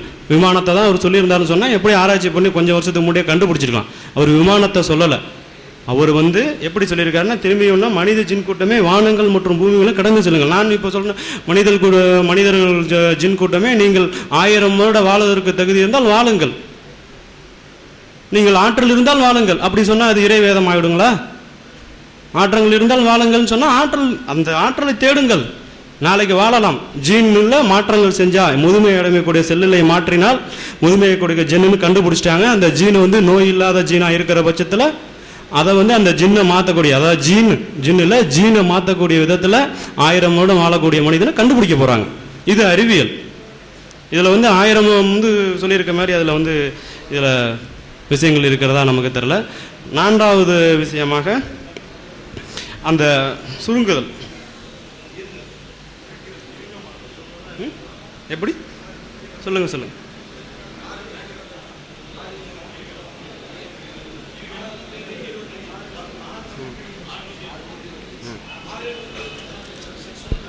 ஓகே இந்த ஒரு நிமிடம் ஐயா. இல்லை மறுப்பு மேலே மறுப்பு சொல்கிறானே நீங்கள் வந்து இஸ்லாத்தில். என்னுடைய மறுப்பு என்னுடைய அறிவுக்கு உட்பட்டு எனக்கு நான் வந்து படித்த புத்தகங்களில் எனக்கு மறுப்பாக இருக்கிறதான்னு சொல்கிறது வந்து இது வந்து நான் இறை வேதத்தை மறுக்கிறேன் என்று தவறாக மறுத்துவிடக்கூடாது. நான் வந்து எல்லா புத்தகத்தையும் போல் இதையும் ஒரு புத்தகமாக படித்து என்னுடைய அறிவுக்கு இதில் வந்து விவாத விஷயங்கள் நான் சொல்லிக் கொண்டிருக்கிறேன். என்னை வந்து ஒரு இஸ்லாமிய மார்க்கத்துக்கு எதிரான ஒரு மனிதனாக சொன்னேன். ஏன்னா நான் எங்கள் வீட்டில் சொல்லாமல் வந்திருக்க அளவுக்கு நான் ஒரு இதில் தான் வந்திருக்கேன். நான் இது இப்படி சொல்லிட்டு நாளைக்கு மிக வெகுஜன விரோதத்தை வந்து சம்பாதிச்சுப்பீங்களோன்னு ஒரு பயம் இருந்து எனக்கு இல்லைனாலும் சகோதரர்களை எனக்கு தெரியறதுனால, எனக்கு இல்லைனாலும் எங்கள் வீட்டில் அந்த இது இருக்கலாம். அதனால தான் நான் சொல்லாமல் கூட வந்தேன். அதனால நான் வந்து தொடர்ந்து மறுப்புகளே வைக்கிறதுனால இவன் என்ன இஸ்லாத்துக்கு எதிரான கருதுல இல்லை. சைலண்டாக இருங்க, சைலண்டாக அமைதியாக இருங்க. அப்பப்போ சலசல பண்ணுறீங்க.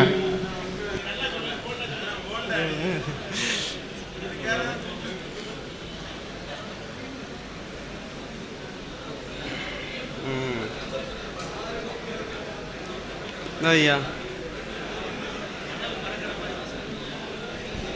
இந்த இது அந்த வசனத்தை 125 ஒருவனுக்கு நேரு வழி காட்ட அல்லாஹ் நாடினால் அவனது உள்ளத்தை இஸ்லாத்திற்காக விரிவடை செய்கிறான். அவனை வழி தவற செய்ய நாடினால் அவனது உள்ளத்தை வானத்தில் ஏறி செல்பவனைப் போல இறுக்கமாகி விடுகிறான். அதாவது அது எப்படி உணர்ந்தான்னு தெரியல. ஆனால் அந்த காலத்தில் ஜின்னு வந்து பறக்கிறதுக்கு இருந்ததா சொல்லி இஸ்லாத்தை சொல்லியிருக்கு. இன்னும் மனிதர்களுக்கு அதாவது அடிக்கடி வந்து முரண்பட்ட விஷயங்கள்லாம் அதுவும் ஒன்று. அவருக்கு வந்து பறந்ததுக்கான எந்த விதமான முன் அனுபவமும் இல்லை. அப்படி சொல்லியிருக்கிறதுனால அதுக்கு முன்னாடி இருக்கிற விஷயத்தையும் நீங்கள் அதை பார்க்கணும். அதில் அடிக்கடி ஐயா அவர்கள் சொல்கிற மாதிரி முன்னாடி என்ன சொல்லியிருக்கிறாங்க, அதாவது ஒருத்தவங்க இஸ்லாத்தை நாடலைன்னா பறந்து விரிஞ்சிருக்குன்னு இப்போ சொல்கிறாங்கண்ணே. அப்போ வந்து அந்த விரிஞ்சிருக்கா அப்போனா அந்த விரிவடை செய்கிறான் இஸ்லாத்துக்கு அவனது உள்ளத்தை இஸ்லாத்தை விரிவடை செய்யறாங்கன்னா அந்த உள்ளத்தை எந்த அளவுக்கு விரிவடை செஞ்சிருக்காங்கிற மாதிரி நீங்கள் அந்த விளக்கத்தையும் சேர்த்து சொல்லணும். அந்த இஸ்லாத்தை முன்னாடி இருக்க சொல்லியிருக்க விட்டுட்டீங்க. எந்த சமயத்தில் அதை சொன்னாங்கிற விஷயத்தை விட்டாமல் கீழே வந்து வானத்திலிருந்து சுருங்கும் போதுன்னு சொன்னாக்கா, அதாவது நீங்கள் வேகமாக கீழே குதிக்கும் போது கூட அந்த அனுபவத்தை வளரலாம். வானத்தில் தான் பறக்கணும் இல்லை, அது கீழே குதிச்சாலும் அதே மாதிரி சுருங்கும். அதே மாதிரியான ஒரு பய உணர்ச்சி ஏற்படும். அந்த பயத்தை தான் அவர் சொல்லியிருக்கிறதா நான் நினைக்கிறேன். அது வந்து மிகப்பெரிய ஒரு அறிவியல் விஷயமா எனக்கு படலாது.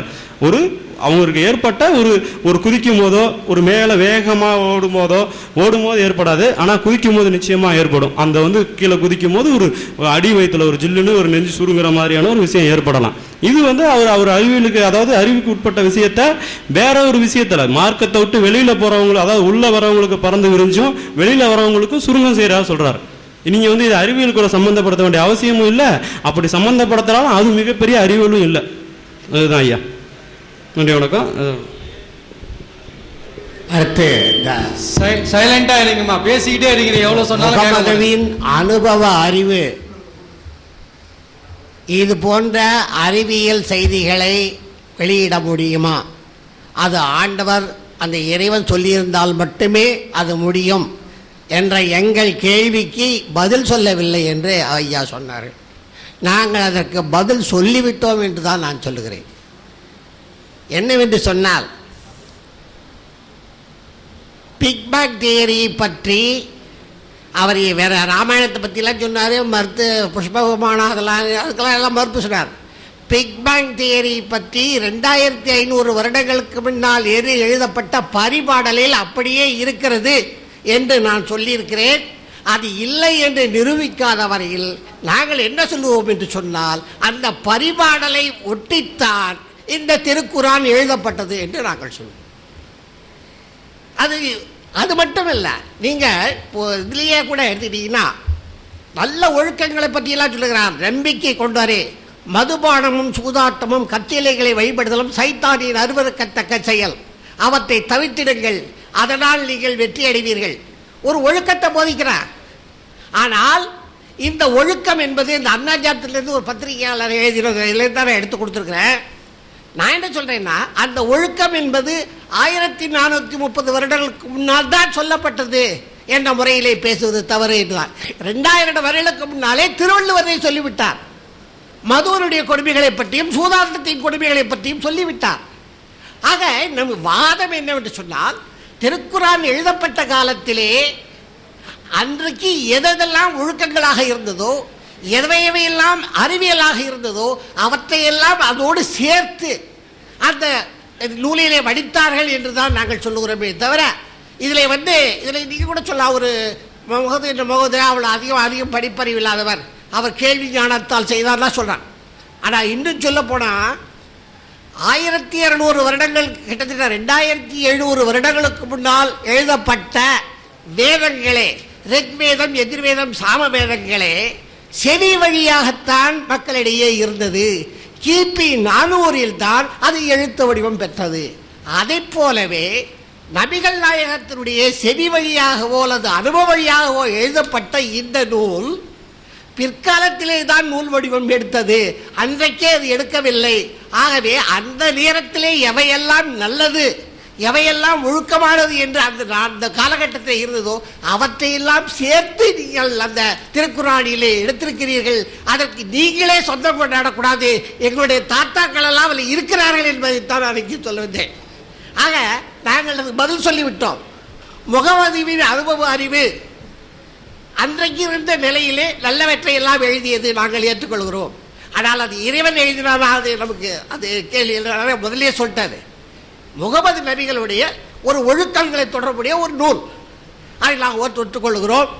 பிறகு இவர் சொன்ன ஐயா சொன்னார், சாதி வேறுபாடுகள் எல்லாம் எங்களுக்கு இல்லை என்று சொன்னார். நான் மிகவும் வருந்தி சொல்லுகிறேன். லப்பைக்கு மரக்காயை பற்றியெல்லாம் நான் சொல்லலை. இன்றைக்கும் ஷியா சன்னி முஸ்லீம்களிடையே வெட்டி கொள்ளுகிறார்களே, அந்த இஸ்லாத்தை தகுதிகளை செய்யலாமா? அது ஒரு அமைப்புல அன்பை போதிக்க வேண்டாமா? பிரிவு இருக்கிறதே. இன்றைக்கும் ஷியா சன்னி முஸ்லீம்களே வேறுபாடு இருப்பதற்கு காரணம் என்ன? அல்லாஹ் இருவரா? இருவருக்கு ஒருவர் தானே. இவர்களை ஏன் நல்வழிப்படுத்தவில்லை ஏனென்று சொன்னால் அல்லாஹ்வே இல்லை என்பதுதான் என்னுடைய கருத்து. நன்றி.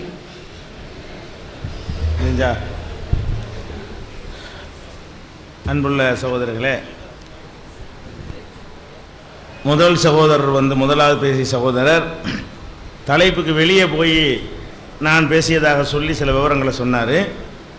தலைப்புக்கு வெளியே நான் போக, அதுக்கு முந்தைய அவர் பேசுனதை கவனிக்க மாட்டேங்கிறாரு. அந்த சகோதரர் தான் கேட்டார், உங்களில் எத்தனை பேர் கடைப்பிடிக்கிறீங்க, எத்தனை பேர் வாழ்கிறீங்க, உங்களுக்கு நம்பிக்கை இல்லையேன்னு கேட்டதுக்கு தான் நாங்கள் கடைப்பிடிக்கிறோன்ட்டு பதிலாக நானும் ஆரம்பத்தை எடுத்து வச்சேன்னா, இந்த விஷயம் நான் சொன்னதே நாங்கள் இரத்த தானம் செய்யணும் அதெல்லாம் சொன்னது அந்த ஐயா கேட்டதுக்கு பதில் தான். அவர் புரிஞ்சுக்கிட்டாரு எனக்கு இந்த விவரம்லாம் தெரியலன்னு சொல்லி. ஆனால் பேசின சகோதரர் என்ன பண்ணுறாருன்னு கேட்டால், நீங்கள் தலைப்புக்கு வெளியே உள்ள விஷயத்தை சொன்னீங்கன்னு கேட்குறாரு. அடுத்து அந்த ஐயா சொன்னாங்க, நாங்கள் பெரியார் பிறந்த நாளில் 228 பேரை 270 பேருக்கு ரத்த தானம் கொடுத்தோங்கிறாங்க. இது ஒரு குறிப்பிட்ட நாளில் ரத்த தானம் கொடுக்கறத நாங்கள் மூட நம்பிக்கை நாங்கள் சொல்லிட்டு இருக்கிறோம். ரத்தம் எப்பவும் தேவைப்படும், எல்லா நேரத்துலையும் கொடுத்துக்கிட்டே இருக்கணும். அப்போ நீண்ட நெடுங்காலம் அதை பாதுகாத்து வைக்கிற ரிஸ்க்லாம் இருக்கக்கூடாது. நாங்கள் என்னன்னு கேட்டால் மாதம் ரத்த தான முகாம் நடத்துகிறோம். ஒரு குறிப்பிட்ட ஆள் பிறந்த நாளுக்காக நடத்த மாட்டோம். அதே நேரத்தில் ஒரு குறிப்பிட்ட நாளில், ஒரு உதாரணத்துக்காக இதே சென்னையில் ரெக்கார்டு இருக்கு கம்ப்யூட்டருக்குமே, ஒரே நாளில் டிசம்பர் 28 சென்ற வருஷம் சென்னையில் மட்டும் ஒரு முகாமில் அந்த அந்த இடம் பேர் என்ன, நந்தனம் ஆர்ட்ஸ் காலேஜா,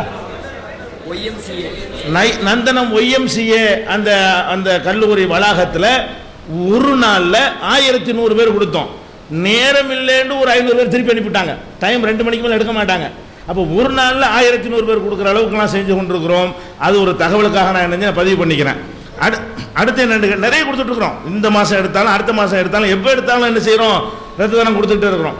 இதெல்லாம் அவ சொல்கிற மாதிரி எங்கள் பகுத்தறிவுனால நாங்கள் செய்யவே இல்லை. ஏன் பகுத்தறிவு உள்ளவர்கள்லாம் இதை செய்யலையே.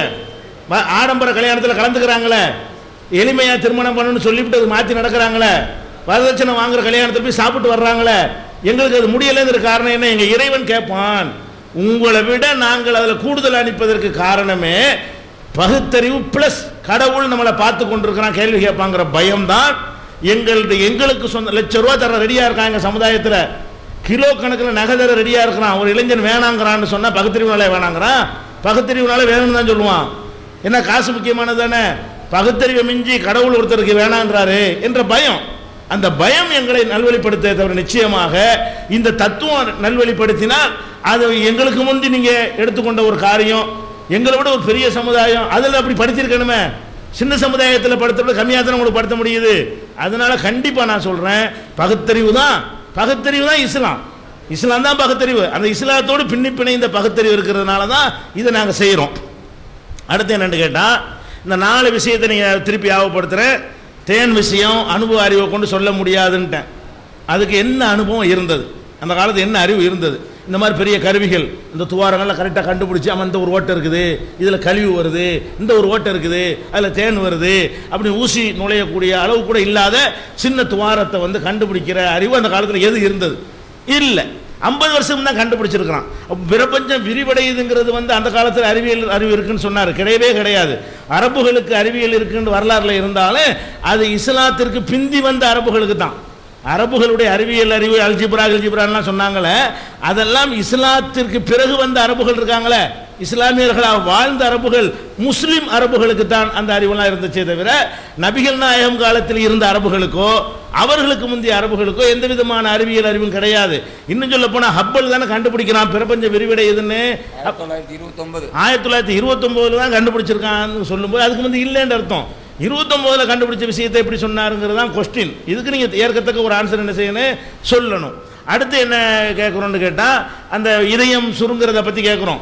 இதயம் சுருங்கிறத பற்றி எப்படி சொல்ல முடியும்னு அதில் என்ன செய்கிறாருன்னா, ஒரு இலக்கியமாக சொல்கிற விஷயங்களையும் நேரடியாக சொல்கிற விஷயத்தையும் குழப்பி கொண்டு சொல்கிறாரு. என்ன சொல்கிறாருன்னு கேட்டால், அப்போ நேர்வழி காட்டுறவனுடைய உள்ளத்தை விரிவடைய செய்கிறான், வழிகட்டவனுடைய இதயத்தை இருக்க அதுக்கு நீ சொல்கிறீங்களா, அதுக்கு நீ சொல்லிக்கிடுவார். அது என்ன அடிப்படையில் சொல்லப்படுதுன்னு சொல்லிடுவார். அதுக்கடுத்து என்னன்னு கேட்டால், அந்த பிரயாணம் பண்ணி போகிறது இருக்குல்ல, இது யார் வேணாலும் சொல்லலாங்கிறாரு. பூமியை தட்டைன்னு நினச்சிக்கிட்டு இருந்தாலும் உருண்டை நினச்சிக்கிட்டு இருந்தான், இதை தாண்டி வேற ஒன்று இல்லைன்னு நினச்சிக்கிட்டு இருந்தான், இதுலேயே இன்னொரு ஊருக்கு போக முடியுமான்னு விளங்காமல் இருந்தான். அப்படி அதனால கொலம்பஸ் அமெரிக்கா கண்டுபிடிச்சாருங்க. நான் இங்கே தானே இருக்குது, வாஸ்கோட காமா அதை கண்டுபிடிச்சாரு, கொலம்பஸ் இதை கண்டுபிடிச்சாருன்னா சொல்கிறீங்களே, கண்டுபிடிக்கிற அளவுக்கு தான் பிரபஞ்சமே பூமியே இருந்துச்சு. அப்படிப்பட்ட காலத்தில் இதை விட்டு எடுபட்டு போகலாம் அப்படிங்கிறத சொல்ல இயலுமா? சக்தியை கொண்டுங்கிறதானே இருக்குன்னு சொல்கிறாரு. இப்படி சொல்ல இயலுமான்னு கேட்குறேன். ஆற்றலை கொண்டே தவிர செல்ல முடியாது. அப்போ அதுக்கு ஒரு ஆற்றல் கண்டுபிடி. அப்போ கண்டுபிடிச்ச நாளைக்கே கண்டுபிடிக்கிற விஷயமா இல்லைங்கிறதுனால தான் இவ்வளோ காலம் எடுத்திருக்குது. இப்போ கண்டுபிடிக்க சொன்ன விஷயத்தை எங்கள் ஆளுக்கு லேட்டாக ஆராய்ஞ்சிருக்கலாம், அது ஒரு விஷயம். கேள்வி என்ன, முகம்மதுக்கு இந்த அறிவு வழங்குற அனுபவம் என்ன இருந்ததுன்னு தான் கேட்டோம். இதுக்கு பதில் இல்லை. ஐயா அவங்க மட்டும்தான் அவர் 2 பதில் சொல்லியிருக்கிறாங்க. ஒன்று, ஐயா என்ன சொன்னாங்கன்னா, பரிபாடலில் இருக்குது, அதுக்கு என்ன சொல்கிறீங்க, அந்த பரிபாடலில் கொண்டு வாங்க வாசிங்க. என்ன பரிபாடல், நீங்கள் வியாக்கியானம் கொடுத்தீங்களா? நாங்கள் எப்படி நீங்கள் சொல்லவே இல்லையே, பரிபாடலுக்கு மொட்டையாக சொல்லிட்டீங்களே தவிர அந்த பரிபாடலில் கொண்டாந்து வாசிங்க, அது இந்த பிக் பங் தீர தெளிவாக சொல்லுதாரு, அர்த்தம் அதுதானான்னு பார்ப்போம். அப்படி இல்லாமல் பரிபாடலில் இருக்க பரிபாடல் மொட்டையாக சொன்னீங்கன்னா அது ராமாயணம் இது மாதிரி உள்ளதாக தான் இருக்கும். ஒரு வேலை பேச்சுக்கு சொல்கிறேன், பரிபாடலில் அப்படி இருந்தால் அது இதுக்குரிய பதிலாகுமா? பரிபாடலும் இறைவாதமாக இருக்கும் தான் அதுக்கு பதில் வருமே தவிர அப்படி இருந்து விட்டால் இது இல்லைன்னு ஆகுமா?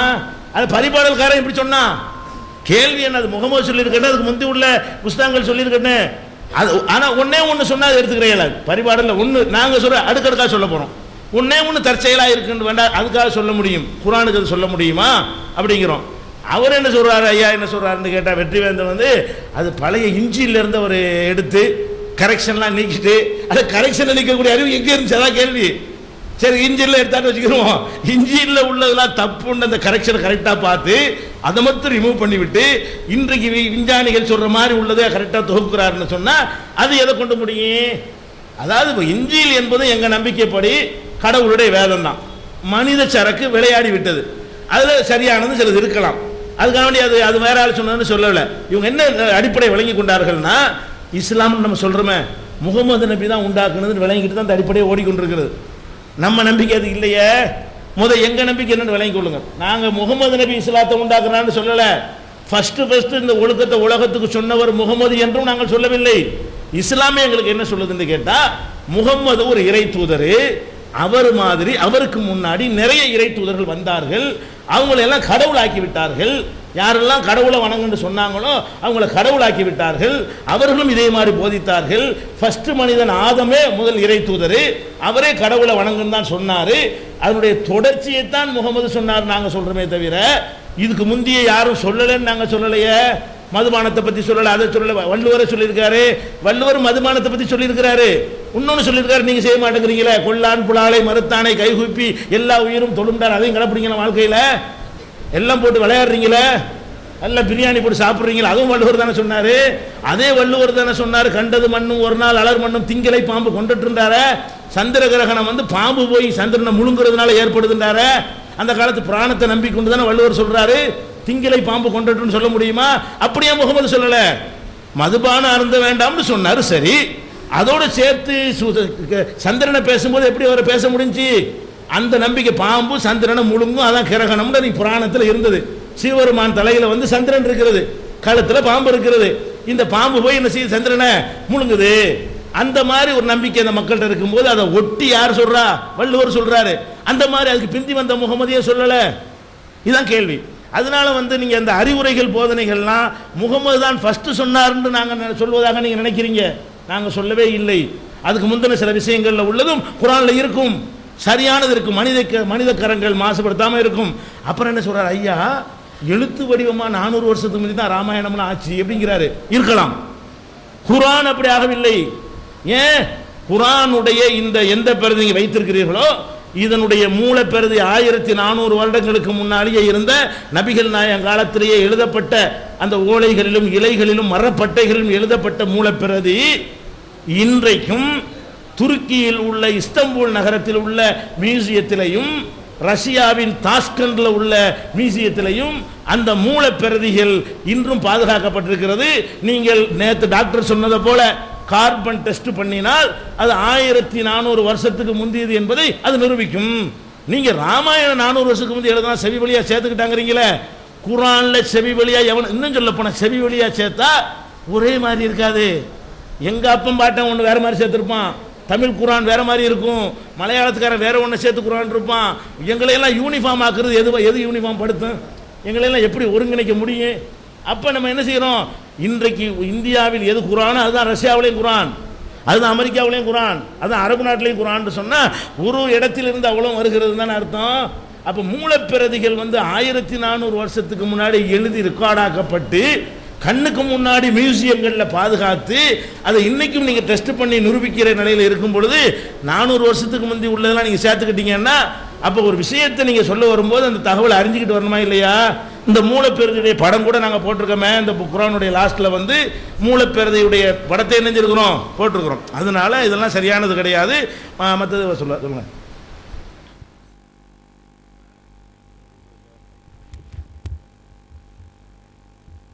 அஸ்ஸலாமு அலைக்கும். அவங்க நம்ம புது வாதத்துக்கு போவதற்கு முன்னால் அவங்க எடுத்து வைத்த சில வாதங்களுக்கு பதில் சொல்ல வேண்டியிருக்குது. நம்ம யா மஹ்ஷரல் ஜின்னி வல் இன்ஸிங்கிற ஆயத்திலிருந்து இறைவன் வானங்களின் பூமியின் எல்லையும் வானங்களின் எல்லையும் கடந்து செல்வதாக இருந்தால் சில ஆற்றல் தேவை என்று சொன்னான் என்று நாம் சொன்னோம். அதை அவங்க ஒழுங்கா புரிஞ்சிக்கிறாம அவங்க என்ன சொன்னாங்க, வானத்தில் விமானம் பறக்குது, புஷ்பக விமானம் இப்படிலாம் சொன்னாங்க. புஷ்பக விமானம் வானத்தில் பறக்கிற மாதிரி தான். இது பறவையை பார்த்தான் விமானம் படைத்தான், நேற்று அவங்க தான் பாட்டு பாடினாங்க. இது இதை முகமது ஸல்லல்லாஹு அலைஹி வஸல்லம் அவர்கள் சொல்லியிருந்தாங்கன்னா நம்ம சொல்லிட்டு போயிடலாம், இது புஷ்ப விமானம் மாதிரி ஒரு கதை, பறவையை பார்த்தாரு அந்த மாதிரி ஒரு கற்பனையை அவரை கற்பனை பண்ணிக்கிட்டாரு அப்படின்னு சொல்லலாம். இது வானத்தில் பறப்பதை பற்றி அல்ல, பூமிக்கு மேல சும்மா பறக்கிறத பற்றி இல்லை, பூமியுடைய எல்லையை விட்டு வெளியே செல்வது. அதை தான் நம்ம பேசிக்கிட்டு இருக்கிறோம். விமானத்தில் பறப்பதை பற்றி நாம் பேசவில்லை. சேட்டலைட்டில் புவியீர்ப்பு சக்தியை கடந்து வெளியே செல்வது, சோலார் சிஸ்டத்துக்கு வெளியிலே செல்வதை பற்றி நாம் பேசிக்கிட்டு இருக்கிறோம். அதை அவர் கவனிக்கல. கான்சென்ட்ரேஷன் இல்லை, கருத்து அதாவது கவனச்சிதறல் அவருக்கு. நம்ம என்ன பேசுறோங்கிற கவனிக்க முடியல அவருக்கு. எதை நம்ம ஒன்று பேசுறோம், அவர் ஒன்று புரிஞ்சுக்கிட்டு இருக்கார். இது ஏன் புரிஞ்சுக்கிட்டு இருக்காருங்கிறத நீங்க அடுத்த விளக்கத்தை அடுத்த கேள்வியிலிருந்து புரிஞ்சுக்கலாம். இதை சொல்லிட்டு அப்புறம் அவர் சொல்றாரு, இதுல எல்லாம் நம்ம அறிவியல் இருக்கிறதா எனக்கு தெரியலையேன்றாரு. இந்த பதில் நம்ம எதிர்பார்த்தது தான். ஏன்னா நேத்து நம்ம எத்தனையோ விஷயங்களை சொன்னோம், இதெல்லாம் எங்களுக்கு அறிவியல் இருக்கிறதா தெரியலையே, இந்த பிக் பேங் எங்க இருந்து வந்துச்சு, எப்படி வந்துச்சுலாம் கேட்டோம். இதெல்லாம் அவருக்கு அறிவியல் இருக்கிறதா தெரிஞ்சிருந்தா நேத்தே அவர் ஒத்துக்கிட்டு இருந்திருப்பார். அவர் ஒத்துக்கிறதுல இருந்து அவருக்கு அறிவியல் இருக்கிறதா ஒண்ணுலயுமே அவருக்கு அறிவியல் இருக்கிறதா தெரியல. இதுக்கெல்லாம் காரணம் என்னங்கிறது அடுத்த பதில வரும். அடுத்து வந்து இதயம் சுருங்குறத பத்தி பேசணும். இதயம் சுருங்குறத பத்தி பேசணும். உடனே இதயம் இறுகிறது அப்படின்னு நம்ம பேசணும். அதுக்கு வந்து ஒரு அழகான வாதத்தை எடுத்து வச்சார். என்ன வாதத்தை எடுத்து வச்சாரு? உங்க பயானெல்லாம் நான் கேட்டிருக்கிறேன், குர்ஆனுடைய வசனத்தை சொன்னா பாதியிலே நீங்க எடுக்க கூடாது, முன்ன பின்ன வசனத்தை வச்சுதான் இங்க பார்க்கணும். இந்த வசனம் என்ன சொல்லுதுன்னா, ஒருவனுக்கு நேர்வழி காட்ட அல்லாஹ் நாடினால் அவனது உள்ளத்தை இஸ்லாத்திற்காக விரிவடைய செய்கிறான். அவனை வழிதரச் செய்ய நாடினால் அவனது உள்ளத்தை வானத்தில் ஏறி செல்பவனை போல் கடும் இறுக்கமாக்கி விடுகிறான். இவ்வாறே நம்பிக்கை கொள்ளாதாருக்கு வேதனையை அல்லாஹ் வழங்குகிறான் அப்படின்னு சொல்லிட்டு அல்லாஹ் சொல்றான். இதுல 3 விஷயத்தை வச்சுக்கிறேங்க, 3ஆ பிரிப்போம். ஒன்னு, முஸ்லிமானவர்களுக்கு இதயம் சுருங்கலையா, அவங்களுக்கு உள்ளம் இருகலையான்னு கேட்கிறார், அதை வச்சுக்கிறேங்க. அடுத்தது, ஈமான் கொள்ளாதவருடைய உள்ளம் இறுகிறது அல்லாஹ் சொல்றான்.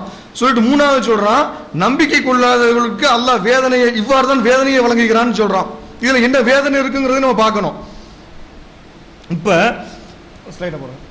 இந்த இதுல எல்லாம் இங்க சயின்ஸ்ல என்ன சொல்றானுங்கடா, அந்த ஆர்டிகல் அப்படி படிக்கிறேன் கேளுங்க. இது ஒரு article, shrinking hearts are why astronauts become dizzy and even faint when returning to earth, according to Texas researchers. அதாவது வானத்து பூமிக்கு திரும்பக்கூடிய விண்வெளிக்கு போயிட்டு பூமிக்கு திரும்புறாங்கல்ல, அவங்க வந்து அடிக்கடி மயக்கம் ஏற்படுதான். விண்வெளியிலிருந்து திரும்பக்கூடியவங்களுக்கு பூமிக்கு வந்த பிறகு அடிக்கடி மயக்கம் ஏற்படுது. மயக்கம் போட்டுக்கிட்டு சிலங்கள விழுந்துடுறாங்களாம். இது ஏன் என்று டெக்சாஸை சார்ந்த விஞ்ஞானிகள் ஆய்வு செய்யறாங்க. ஆய்வு செய்தது அவங்க தொடர்ந்து படிக்கிறேன். 2/3 of all returning astronauts experience a lightheadedness. அதாவது பூமிக்கு திரும்ப வரக்கூடிய விண்வெளியினருக்கு லைட் ஹெட்னஸ், அப்படி பறக்கிற மாதிரி, இந்த கஞ்சா போட்டா மேல பறக்கிற மாதிரி இருக்குமே, அந்த மாதிரி பறக்கிற மாதிரி லைட் ஹெட்னஸ்ங்கிறாங்க. அது பறக்கிற மாதிரி ஒரு பிரம்மை, known as orthostatic intolerance. Using the data collected during the 1988 Space Shuttle mission, researchers at the University of Texas Southwestern Medical Center in Dallas found that the dizziness is caused by the shrinking and stiffening of heart. Doctors say that the problem can be combated by consuming water and salt and exercising அப்படின்னு சொல்லிட்டு இங்க சொல்றாங்க. இதே அதாவது என்ன சொல்றாங்கன்னா, அவங்க வந்து மூளை இந்த பறக்கிற மாதிரி தோரணம்லாம் ஏற்படுறதுக்கு என்ன காரணம்னா அவனுக்கு இதயம் சுருங்குறதுனால தான் அப்படின்னு சொல்றாங்க. அதை பத்தி இன்னொரு ஆர்டிகல் போட்டிருக்கிறாங்க. It takes a lot of heart to become an astronaut, to leave the earth and hang out in the dangerous and weightlessness of environment for 2 weeks. அதாவது இந்த புவியீர்ப்பு சக்தி கடந்து போய் இந்த வெயிட்டே இல்லாத நிலையில இருக்கிறாங்கல்ல, பறக்கலாம் செய்யறாங்கல்ல, விண்வெளிக்குள்ள உள்ள போன பறக்கலாம் செய்வாங்க, அவங்களுக்கு வெயிட்டே தெரியாது. அந்த மாதிரி ஒரு சூழ்நிலை 2 வாரம் இருந்துட்டு கீழே வர்றதுனால பல பிரச்சனைகள் ஏற்படுது. More than anyone knew in the fact, upon returning to the earth, some 2/3 of astronauts reported heavy lightweightedness, dizziness and difficulty in concentrating when standing up. பூமிக்கு திரும்பி வரக்கூடியவங்களுக்கு என்ன ஏற்படுதுன்னா, பறக்கிற மாதிரி ஒரு நிலைமை ஏற்படுது, மயக்கம் ஏற்படுது, difficulty in concentrating, ஒரு விஷயத்தை கவனிச்சு எதுவுமே செய்ய முடியல, எதை செஞ்சுட்டு இருந்தாலும் கவனம் எதையோ செதறுது. புரியுதா உங்களுக்கு? நம்ம என்ன சொன்னாலும் அதுல கவனம் இருக்காது, எங்கேயோ பறக்கிற மாதிரி இருக்கும், ஒன்றும் புரியாது, இதுல அறிவியல் இருக்கிற மாதிரியும் தெரியாது, இதுல என்ன இருக்குன்னு தெரியாது, பறக்கிற மாதிரி ஒரு மதி மயக்கம், கவன சிதறல் இதெல்லாம் ஏற்படுதான். இதெல்லாம் ஏன் ஏற்படுதுன்னு சொன்னா இது காரணம் கண்டுபிடிக்கிறாங்க. New research done during the space shuttle 1998 has found the cause. இதுக்கெல்லாம் என்ன காரணம் என்று கண்டுபிடிச்சிருக்காங்க. astronauts hearts grow stiff, shrink and pump less blood. இது காரணம் என்னன்னு கேட்டா astronauts உடைய ஹார்ட்ஸ் வந்து become stiff, இறுகியிருது, சுருங்கியிருது, குறைவான ரத்தத்தை பம்ப் செய்யுது. இதனால தான் அந்த நிலை ஏற்படுதுன்னு சொல்லிட்டு இங்க சயின்ஸ் சொல்றாங்க. அல்லாஹ் இதான் சொல்றான். அல்லாஹ் வந்து என்ன சொல்றான்டா, அவனை வழிதவற செய்ய நாடினால் அவனது உள்ளத்தை வானத்தில் ஏறி செல்பவனை போல் கடுமையான அவனுடைய உள்ளத்தை கடுமையாக இறுக்கி விடுவோம். வானத்தில் ஏறி சென்றால் அவனுடைய உள்ளம் இறுகி விடுமே, அவனுடைய உள்ளம் எப்படி இறுகினால் என்ன ஏற்படுமோ அது மாதிரி இவனை செய்து விடுவோம் தான் சொல்றான். நல்லா திரும்ப படிக்கிறேன் கேளுங்க. அவனை வழி தவற செய்ய நாடினால் அவனது உள்ளத்தை வானத்தில் ஏறி செல்பவனை போல் அவனுடைய உள்ளத்தை இறுக்கி விடுவோம் அப்படிங்கிறான். அங்க இறுக்கினால் என்ன நிலை ஏற்படும்? அவனுக்கு பறக்கிற மாதிரி தன்மை, மதிமயக்கம், கவனம் இல்லாமல், கவன சிதறல், கான்சென்ட்ரேஷன் இல்லாம போறது, புரிஞ்சுக்கிற முடியாம தன்மை ஏற்படுது. அதனால அவன் என்ன செய்வான்? மறுப்பான், எல்லாத்தையுமே மறுப்பான். அதுல இல்ல, இதுல இல்ல, இதுல இல்லன்னு இந்த நிலை ஏற்படும் அல்லாஹ் சொல்றான்.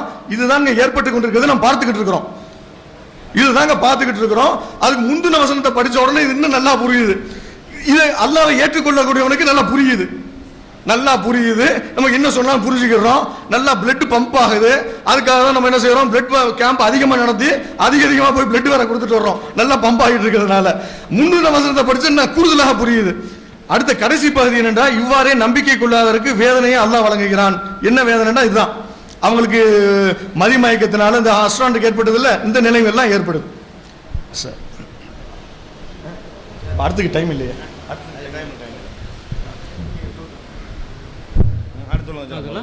அது புதுசு வைக்க டைம். வணக்கம். வணக்கம் தோழர்களே. அதாவது இவ்வளவு பெரிய நீண்ட ஒரு அறிவியல் விளக்கம், சரி, இவ்வளவு அறிவியல் விளக்கம் அதில் இருப்ப, அதாவது மற்ற விஷயங்கள், அதாவது ஒரு கேள்விக்கு பதில் அதுக்கு நேரடியாக இருக்க வேண்டுமானால் அந்த கேள்விக்கு பதில் ஒரு கேள்வியாகவே இருக்கலாம். சாப்பிட்டியா அப்படின்னா ஏன் சாப்பிடணும் இப்படின்னு இது ஒரு கேள்வி தான், இதுக்கு பதிலாக வச்சுக்க கூடாது. அதை அப்படி அந்த மாதிரி கேள்வி இருக்கு. அப்போ நீங்க அப்படி வரும்போது மற்ற விஷயங்களோட கம்பேர் பண்ணும்போது இன்னும் ஒரே விஷயத்தில் நிற்கிறீங்களே. சொர்க்கத்தில், அதாவது சொர்க்கத்துக்கு விஷயம் போனாலும் சொல்ற முரண்பாடுன்னா இருக்கு. சொர்க்கத்தில் கோலைகள் அடிக்க வைக்கப்பட்டிருக்கிறது அப்படின்னா அப்ப நேரடியாக அதை நீங்க எப்படி சொல்லுவீங்கன்னு எனக்கு தெரியல. கோலைகள் எங்க எப்படி போணுச்சு? அந்த கோலைகள் தலையணைகள் அடிக்க வைக்கப்பட்டிருக்கும், கோலைகள் இருக்கும், இது வழங்கப்படும். அங்க யார் ஒயின் தயாரிச்சா, அங்க யார் திராட்சை மரம் நொட்டா, அங்கே வந்து 8 வாசல், எத்தனை ஏக்கரில் கட்டினீங்க, யார் போனால், எந்த கொத்தனார் வந்தாங்க, யார் பிளான் போட்டா, அப்புறம் நீங்கள் நேரடியாக புரிஞ்சுக்கணும். அதில் உள்ள விளக்கத்தை அவங்க வந்து, அதாவது அதில் உள்ள முழு விளக்கம் என்னன்னு பார்த்தீங்கன்னா, அந்த நோக்கி போகிறவங்கள, அந்த மார்க்கத்தை நோக்கி போகிறவங்களுக்கு உள்ளத்தை விரிக்கின்றார், அந்த மார்க்கத்தை விட்டு விலகி போகிறவங்களுக்கு குற்ற உணர்ச்சி ஏற்படுத்துகின்றார். அதை தான் நீங்கள் அப்படி புரிஞ்சுக்கணும். ஆனால் மற்ற விஷயத்தில் என்ன சொல்கிறீங்க? நீங்கள் அப்படி நேரடியாக அர்த்தம் பண்ணக்கூடாது, இதை வந்து இதுக்கு அப்படி சொல்லியிருக்காங்க. இப்போ இந்த விஷயத்தில் இப்போ உங்களுக்கெல்லாம் அந்த இதயம் சுருங்கணுங்கிறத நீங்கள் எப்படி உணர்றீங்க? நீங்கள் எல்லாரும் நிச்சயமாக உணர்ந்துருப்பீங்கன்னு நம்புகிறேன். நீங்கள் யாரும் பறக்கலை விமானத்தில், எல்லாரும் பறந்துருக்க மாட்டீங்க, நம்பிக்கை இருக்குது. அதில் தான் சொல்கிறேன், நானும் அந்த உணர்வு இருக்குது. அப்போ எப்படி சுருங்குது? குற்ற உணர்ச்சியில் இல்லை குதிக்கும் போதே சுருங்கிறத வச்சு தான் சொல்லியிருக்காங்க. அது இவ்வளோ பெரிய அறிவியல் அதில் விளக்கம் இருக்கணுங்கிற அவசியம் இல்லை, அவ்வளோ பெரிய அறிவியல் அதில் இல்லை, சேர்த்துக்கிறாங்க. அந்த அறிவியலை வந்து பிடிச்சி இழுத்துட்டு வராங்க. ஸ்டீஃபன் ஹாக்கின்ஸ் ஒரு விஷயத்தை கண்டுபிடிச்ச உடனே அங்கே தான் ஸ்டீஃபன் ஹாக்கின்ஸ் இல்லைன்னா அப்போ தான் கடவுளே கண்டுபிடிச்சிருக்காங்க. அதை மட்டும்தான் வாதம். இப்போ அந்த மாதிரி தான் இந்த அறிவியலையும் சேர்த்துக்கிட்டாங்க. அதில் வந்து உண்மையான அந்த இடத்துல இருக்கிற வசனத்தை மட்டும் வைத்து புரிந்து கொண்டால் உங்கள் குற்ற உணர்வு ஏற்படுத்துகிறான், அதுதான் உண்மை. அதை நீங்கள் படித்து பார்க்கணும். குற்ற உணர்வு ஏற்படுத்துகின்றான். வெளியில் போகும்போது அந்த மார்க்கத்துக்கு வரும்போது சந்தோஷமாக வந்து இதயத்தை விரிக்கின்றான். உள்ளன்னா இப்போ இங்கே உள்ள இருக்கா தனியாக, அதை இதயத்தை குறிப்பிடார். அப்படி நேரடியாக புரிஞ்சுக்க முடியுமா? உள்ளன்னா என்னத்தை சொல்கிறார்? உள்ளம்னு தனியாக இருக்கா, இதயம்னு ஒன்று இருக்கா? இதயம்னு இருக்கு. உள்ளத்தை விரிவடைகிறான்னு சொல்கிறாங்க. உள்ளம்னு என்ன இருக்கு? அப்போ அப்படியே போக முடியுமா அறிவியல்ல? அந்த மாதிரி விரிவடைகின்றான். என்னத்தை விரிவடைக்கிறாரு? நுரையீரலை தான் விரிவடைக்க முடியும். உள்ளத்தை வந்து இதயம் வச்சுட்டா இதயத்தை விரிவடைய வைக்க முடியுமா? அப்படி நேராக உள்ளே போனால் அப்படி தான் வரும். அப்படி அதை எடுத்துக்கக்கூடாது. எங்கள் விஷயத்தில் சொன்னாங்க, அதை எப்படி புரிஞ்சுக்கணும் அப்படிங்கிற முரண்பாடு இருக்குது. அதனால தான் நம்ம அதை மறுக்கிறோம். அப்படி நீங்கள் எடுத்து வைக்கணும். அதை விட்டுட்டு ஒரு நீண்ட ஒரு அறிவியல் விளக்கம் சொன்னால் அதில் நமக்கு உடன்பாடு இல்லை தானே. அப்போ நீங்கள் அதை சரியாக அதை திரும்பி அதே சொல்லிட்டு இருக்கிறது என்ன இருக்க முடியும்? அப்போ திரும்பி மற்ற விஷயத்துக்கு நீங்கள் சொல்லும் போது அப்படி தான், வானத்தை விட்டு கடந்து போனதுக்கு நீங்கள் ஆற்றல் தேவைன்னா திரும்பி அதை படிக்கிறேன். மனித ஜின் கூட்டமே வானங்கள் மற்றும் வானங்கள் மற்றும் பூமியின் விளிம்புகளை கடந்து செல்ல நீங்கள் சக்தி பெற்றால் கடந்து செல்லுங்கள். இதுல என்ன இருக்குங்க? இதுல என்ன அறிவியல் இருக்கு? கடந்து செல்ல ஆற்றல் இருந்தால் கடந்து செல்லுங்கள். ஒரு விஷயம், அவ்வளவுதான். அதோ பறந்து கொண்டு இருக்கிறதே அந்த பறவை, நான் நினைத்தால் அதை கீழே விழ வைக்க முடியும். அது நான் தான் பறக்க வச்சிருக்கேன்னு சொல்றாரு. இதுல என்ன அறிவியல் இருக்கு? அதே மாதிரியான ஒரு வசனம். முடிஞ்சா பறங்க, முடிஞ்ச போங்கன்னு அதுல எல்லைகளை கடந்து செல்லுங்கள். எல்லைனா என்ன இருக்க முடியும்? அந்த எல்லைன்னா இப்போ பூமிக்கு அந்தாண்ட இருக்கிறதுலாம் நம்ம எல்லாரும் உணர்ந்திருக்கோமா? இப்போ இருக்கிற அதே தான். நமக்கு நேரடியாக போகாததுனால நிச்சயமா அதுக்கு அந்தாண்ட பிரபஞ்சம் இருக்குனால அதை நம்ம ஒரு கற்பனை பண்றோம், இல்லை படத்துல பார்க்குறோம். அதே மாதிரியான அறிவு தான் கடந்து செல்லுங்கள். அவர் எந்த அர்த்தத்தில் சொன்னாரோ அதை நேரடியாக புரிஞ்சுக்கின்னா நீங்க கடந்து செல்லுங்கள். ஆற்றல் பெற்றால் கடந்து செல்லுங்கள். அவருக்கு அந்த ஆற்றலுக்கான அறிவை கொடுத்திருந்தா அறிவியல். அது கடந்து செல்லுங்கள்னு ஒரு வசனம். எவ்வளவோ இதை சொல்லியிருக்கேங்க. அதாவது வாகனங்கள் வரும்னு சொன்னா அது அறிவியல்னா அதை எப்படி எடுத்துக்கிறீங்க? கண்டுபிடிக்கல, வரும், கடந்து செல்லுங்கள். எல்லாத்தையும் சொல்ற மாதிரி சேர்ந்து சொன்னதில் அறிவியலை கண்டுபிடிக்க கூடாது. அறிவியல் அங்கே இருக்கிறதா நீங்க புகுத்துறீங்க. நேரடி அறிவியல் இல்லை. கடந்து செல்ல ஆற்றல் இருந்தால் கடந்து செல்லுங்கள் இல்லை. நீங்க எந்த விதத்தில் நேரடியாக உங்களுக்கு அறிவியல் தெரியுது? அதில் எனக்கு அதில் அறிவியல் இருக்கிறதா தெரியல ஐயா. நேரடியாக திரும்பி நான் அதில் படிக்கும்போது உங்களுக்கு அதில் இருக்கிற அறிவியல் தெரிகிற அளவுக்கு எனக்கு அதில் அறிவியல் தெரியல ஐயா.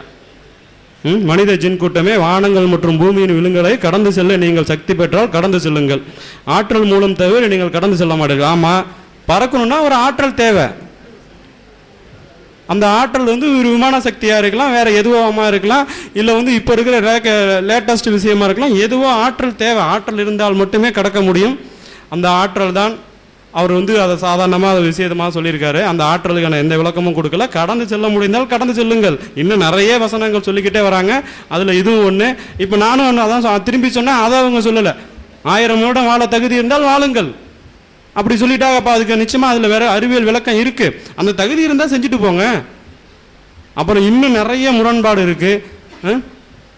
அதில் இப்போ பெண்கள் விஷயத்தில் வரலனாலும், அதாவது மந்தையமாக அடிமை சொல்லலாம், மந்தையாக 2 2ஆக 3 3ஆக 4 4ஆக மணந்து கொள்ளுங்கள். அப்போ முரண்பாடு அதில் இருக்குல்ல. நீங்கள் ஒரு 4 இதை சொல்லிட்டு அதுலேயே நின்று அதிலேயே முடிச்சிடக்கூடாது.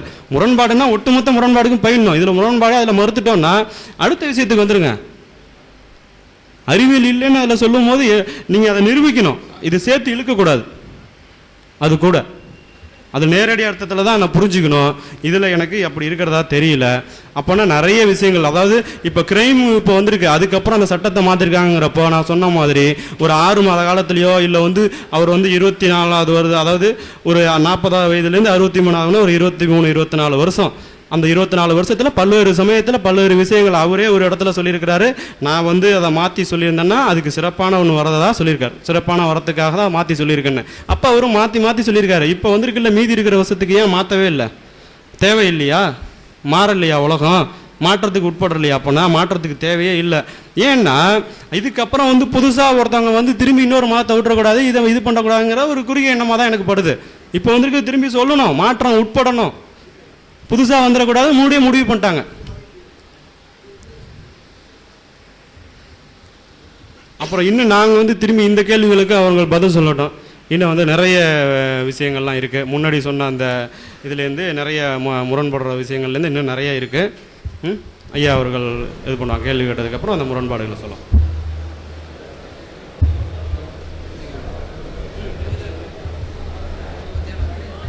கொஞ்சம் அமைதி அறியுமா? கசகசன்னு கேட்குது.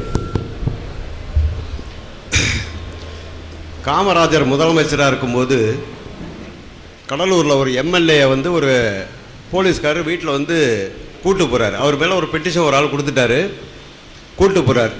அவர் என்ன சொல்கிறார் தெரியுங்களா? நான் யார் தெரியுங்களா? நான் எம்எல்ஏ, நான் ஸ்டேஷனுக்கெலாம் வரமாட்டேங்கிறார். அப்போ போலீஸ்காரர் அவரை அடித்து இழுக்க பார்க்குறார், அடிச்சிடுறாரு. அடித்த உடனே போலீஸ்காரர் அடிக்கலை, கையை பிடிச்சி இழுக்கிறார்.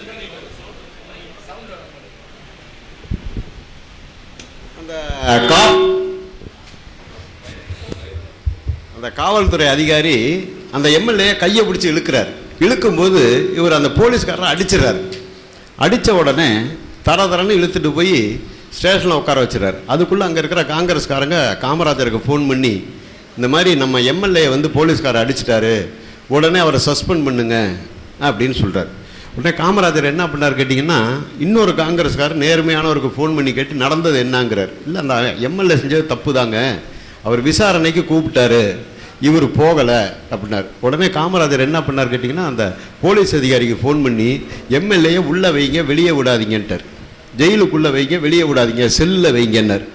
அப்போ இருக்கிற காங்கிரஸ்காரங்க வந்து திரும்ப காமராஜர்கிட்ட பேசுகிறாங்க, என்னையா அது நம்ம எம்எல்ஏ, அவரை எப்படி நீங்கள் உள்ளே வைக்க சொன்னார்? அப்போ ஐயா சொன்னார், காமராஜர் சொன்னார், எப்போ அவன் வந்து போலீஸ்காரனை அடிச்சிட்டானோ அவன் காங்கிரஸ்காரன் கிடையாதுன்னார்.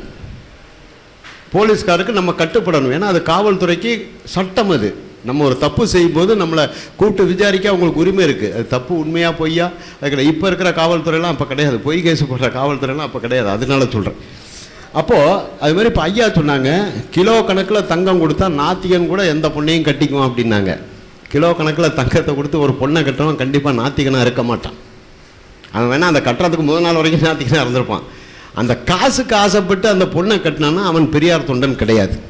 இதுதான் எங்களுடைய நிலைப்பாடு. தயவுசெய்து நீங்கள் கேள்வியை முழுக்க கேட்டு அதுக்கு முழுக்க பதில் சொன்னீங்கன்னா, ஏன்னா அந்த காலையில் அரை சமாச்சாரம் சொன்னேன், அதை பற்றியே இன்றைக்கி சாயங்காலம் வரைக்கும் பேசலாம். அது நம்ம அதுக்கு இங்கே வரல. ஒரே கேள்விக்கு திரும்ப நான் பதில் சொல்லி நீங்கள் பதில் சொல்லி அப்படி இல்லாமல், நேற்றுக்கே நான் சொன்னேன், நீங்கள் ஒரு கேள்வி கேட்டு நாங்கள் ஒரு பதில் சொல்லி நாங்கள் ஒரு கேள்வி கேட்டு வரணும்னா சீக்கிரம் அந்த விவாதம் முடியும். இவ்வளோ தூரம் வளர்க்காது. நீங்கள் ஒரு 20 கேள்வி கேட்குறீங்க, அதுக்கு நாங்கள் 5 கேள்விக்கு பதில் சொல்கிறதுக்கு எங்களுக்கு நேரம் சரியாக போயிடுது. 15 கேள்வி பாக்கி இருக்குது. அதுக்குள்ளே எங்கள் அந்த 5 இதில் நீங்கள் ஒரு 3 எடுக்கிறீங்க. இது வந்து அந்த உட்காந்துருக்கிற மக்களுக்கு விளங்குறதுக்கு ஒரு வாய்ப்பு கிடையாது. அதனால் நாங்கள் சொல்லிக்கிறது என்ன கேட்டிங்கன்னா, பணத்துக்கோ நகைக்கோ ஆசைப்பட்டு ஒருத்தன் ஒரு பொண்ணை கட்டினான்னு சொன்னால் அவன் நாத்திகன் கிடையாது, அவன் பகுத்தறிவாதி கிடையாது. அவன் சும்மா ஒரு பகுத்தறிவாதி நடிச்சிருக்கான். நாங்கள் நடிக்கிற ஆள் கிடையாது. நாங்களாம் உண்மையிலுமே பகுத்தறிவாதிகள். இதை இப்போ இங்கே உட்காந்துருக்கிறவங்கள திருமணம் பண்ணவங்க யாரும் 10 பைசா வரதட்சணை வாங்கினது கிடையாது, 1 கிராம் தங்கம் வாங்கினது கிடையாது, வண்டி வாகனம்லாம் வாங்கினது கிடையாது. பெண்ணை விலை கொடுத்து வாங்கல. அவங்களுக்கு ஒரு வாழ்க்கை துணை தேவை. அது மாதிரி தேர்ந்தெடுத்தவங்க தான் இங்கே வந்து உட்காந்து பேசிட்டு போனவர் கூட அப்போவே சாதி மறுப்பு திருமணம் பண்ணவர் தான். இன்னும் சொன்னால் ஆச்சரியப்படுவீங்க. உட்காந்து பேசிட்டு போனவர் ஒரு ஐயர், பூணூல் கிடையாது, கடவுள் மறுப்பாளர். நேற்று அதே மாதிரி அந்த பக்கம் கருப்பாக உட்காந்து பேசிட்டு போனவர் ஒரு ஐயர், கடவுள் மறுப்பாளர், எந்த மதமும் இல்லைன்னு சொல்கிறவங்க.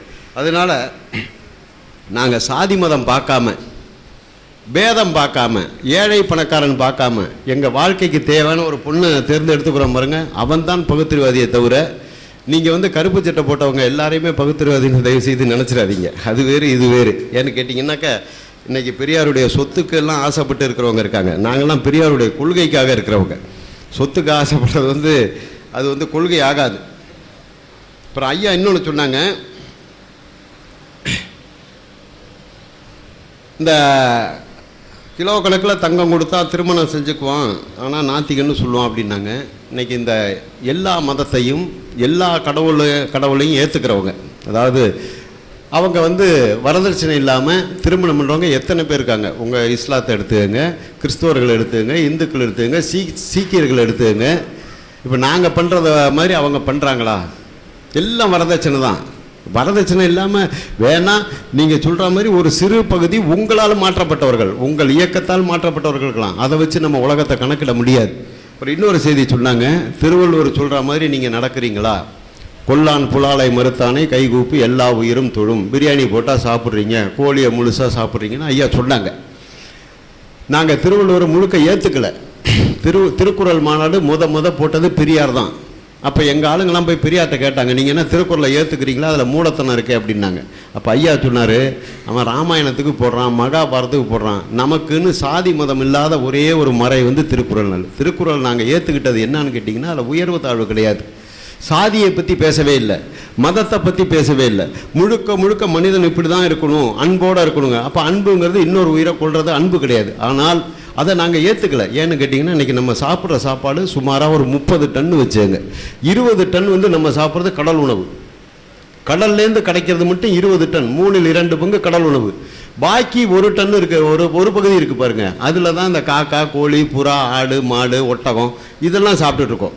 அதில் இந்த கீரை காய்கறி பார்த்திங்கன்னா நமக்கெல்லாம் அருகம்புல் கூட இன்றைக்கி திங்கிறது கிடைக்காது. நான் சைவம் தான் சாப்பிடுவேன், நான் திருக்குறளை ஏற்றுக்கிட்டேன்னு நம்மெல்லாம் ஒரு வைராக்கியம் கொண்டுக்கிட்டோம்னா அவுத்திக்கிற காம்பு கூட நமக்கு கிடைக்காது. இருக்கிற மார்வாடியும் பார்ப்பானா அதை வாங்கி தின்றுவான், கிலோ 500 ரூபானா கூட.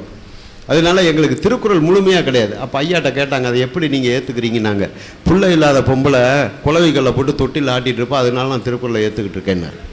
எங்களை பொறுத்த வரைக்கும் திருக்குறளுக்கு அவ்வளவுதான் மரியாதை. புள்ள இல்லை மலடின்னு கேவலப்படுத்துகிறான். அவன் புள்ள இல்லாத பிள்ளைய போட்டு ஆட்டிட்டு இருக்கான். நாங்களும் ஒரு குலவைகளில் போட்டு ஆட்டிருக்கோமே தவிர திருக்குறள் இருக்கிற முழுக்க ஏற்றுக்க முடியாது.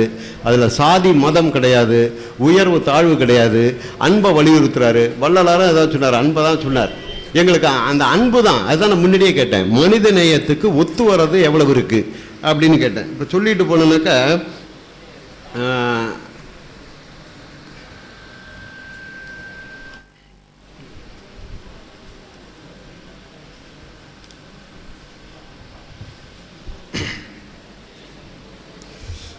வானத்தையும் பூமியையும் அவற்றிலுள்ள சகலத்தையும் படைத்து போஷித்து பரிபக்குவப்படுத்துபவன் 6:162, வர்ண அழகன் 2:138, எல்லாம் நன்கு அறிந்தவன். தயவுசெய்து உன்னிப்பாக கவனிக்கணும். எல்லாவற்றையும் நன்கு அறிந்தவன் 2:29, ரகசியத்தையும் பரசியத்தையும் நன்கு அறிந்தவன். அவருக்கு தெரியாத சமாச்சாரமே கிடையாதுன்னு அந்த குர்ஆனில் சொல்லப்பட்டிருக்குது. இதயங்களின் உள்ளே இருப்பதை ஊடுருவி அறிய வல்லவன். உங்கள் இதயத்தில் என்ன இருக்குன்னு அவர் ஊடுருவி அறிஞ்சிடுவார். எல்லோர் மேலும் பேராற்றல் உடையவன். எல்லாரு மேலேயும் அவருக்கு பெரிய அக்கறை இருக்குது. இவங்க நல்லாக்கணும். அது உண்டா இல்லையான்னு நீங்கள் தான் முடிவு பண்ணிக்கணும். ஒவ்வொரு ஜீவராசியின் முன்குடுமியும் அவன் கையில் இருக்கிறது. எல்லா உயிர்களோட முன்குடுமியும் அவர் கையில் இருக்குதான். அவன் ஒன்றை ஆகுக என்றால் அது ஆகிவிடும். யாவரும் அவன் அளவில் தான் செல்ல வேண்டியது இருக்கிறது. எல்லாரும் அவரை நாடி தான் போக வேண்டியிருக்கு. உலகில் சகல காரியங்களையும் திட்டமிட்டு நடத்துபவன். இப்படியே படிச்சுட்டு போலாங்க. இதை நீங்கள் ஏற்றுக்கிட்டீங்கன்னு சொன்னால் இன்னைக்கு நடக்கிற கொலை கொள்ளை கருப்பழிப்பு அத்தனையுமே அவனால தான் திட்டமிட்டு நடக்குது. நீங்கள் ஏற்றுக்கணும். ஏற்றுக்கிறவங்க எத்தனை பேர் இருக்கீங்க? எல்லா காரியங்களையும் திட்டமிட்டு நல்ல காரியங்களை மட்டும்னு சொன்னாலும் நாங்கள் விட மாட்டோம்.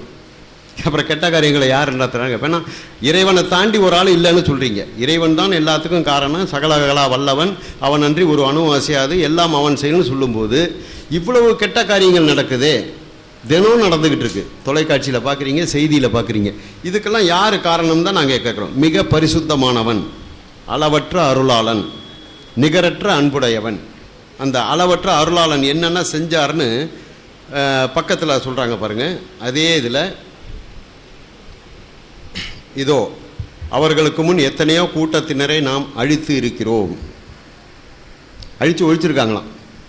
அழித்து ஒழிக்கிறது ஒரு அன்புள்ளவன் செய்கிற வேலையா? இப்போ நாங்கள் 2 பேரும் அடிச்சுக்கிட்டு இருக்கோன்னா ஒரு அன்புள்ள நீங்கள் என்ன பண்ணுவோம்? ஏன்ப்பா அடிச்சுக்கிறீங்க? நீ உன் வேலையை பார்த்துட்டு போப்பா, நீ உன் வேலையை பார்த்துட்டு போப்பா. 2 பேரும் அண்ணன் தம்பியாக இருங்கன்னு சொல்கிறது அன்புக்கு அடையாளம். என்ன ஒன்று எதிர்த்து பேசுனேன்னா போட்டு தாவங்கட்டையில் போட்டு பேத்தெடு அப்படின்னு சொல்லிட்டு அன்பு கிடையாது. அது ஒரு ஆணவம், இல்லை ஒரு அதிகாரம். நாங்கள் சொல்கிறது தான். நாங்கள் எதையுமே ஈரோட்டு கண்ணாடி போட்டு நேர் வழியில் பார்க்கறது. அவங்க சொன்னாங்க, அதான் நேற்றுக்கே சொன்னேன், பெரியார் சொன்னால் கூட நாங்கள் ஏற்றுக்க மாட்டோம். எங்களுக்கு பகுத்தறிக்கு ஒத்து வந்தால் தான் ஏற்றுக்குவோம். நூக் கை தூதராக அனுப்பி வைத்தோம், அவரை அவர்கள் பொய்யர் என்று கூறிவிட்டனர். ஆதலால் அவரை சார்ந்தோரையும் கப்பலில் ரட்சித்து விட்டு நமது வசனங்களை பொய் என்று கூறியவர்களை பெருவெள்ளத்தில் மூழ்கடித்து விட்டோம். ஏன் எங்களை மூழ்கடிக்கலை? நான் அதை அப்போ அந்தமான் போயிட்டு வந்தேன். ஒரே அமுக்க அமைக்கிறவங்கள நாங்களாம் இதை எதுக்கிறவங்க தானே. அப்போ இது எந்த வகையில் உண்மை? அன்னைக்கு செஞ்ச இறைவன் இன்னைக்கே செய்யலை. எங்களுடைய கேள்வி இதுதான். நீங்கள் பகவத்கீதையில் பார்த்தாலும் இதுதான் இருக்குது, பைபிளில் பார்த்தாலும் இருக்குது. அப்போ என்னுடைய கொள்கையை ஏற்கனவே வசனங்களை பொய்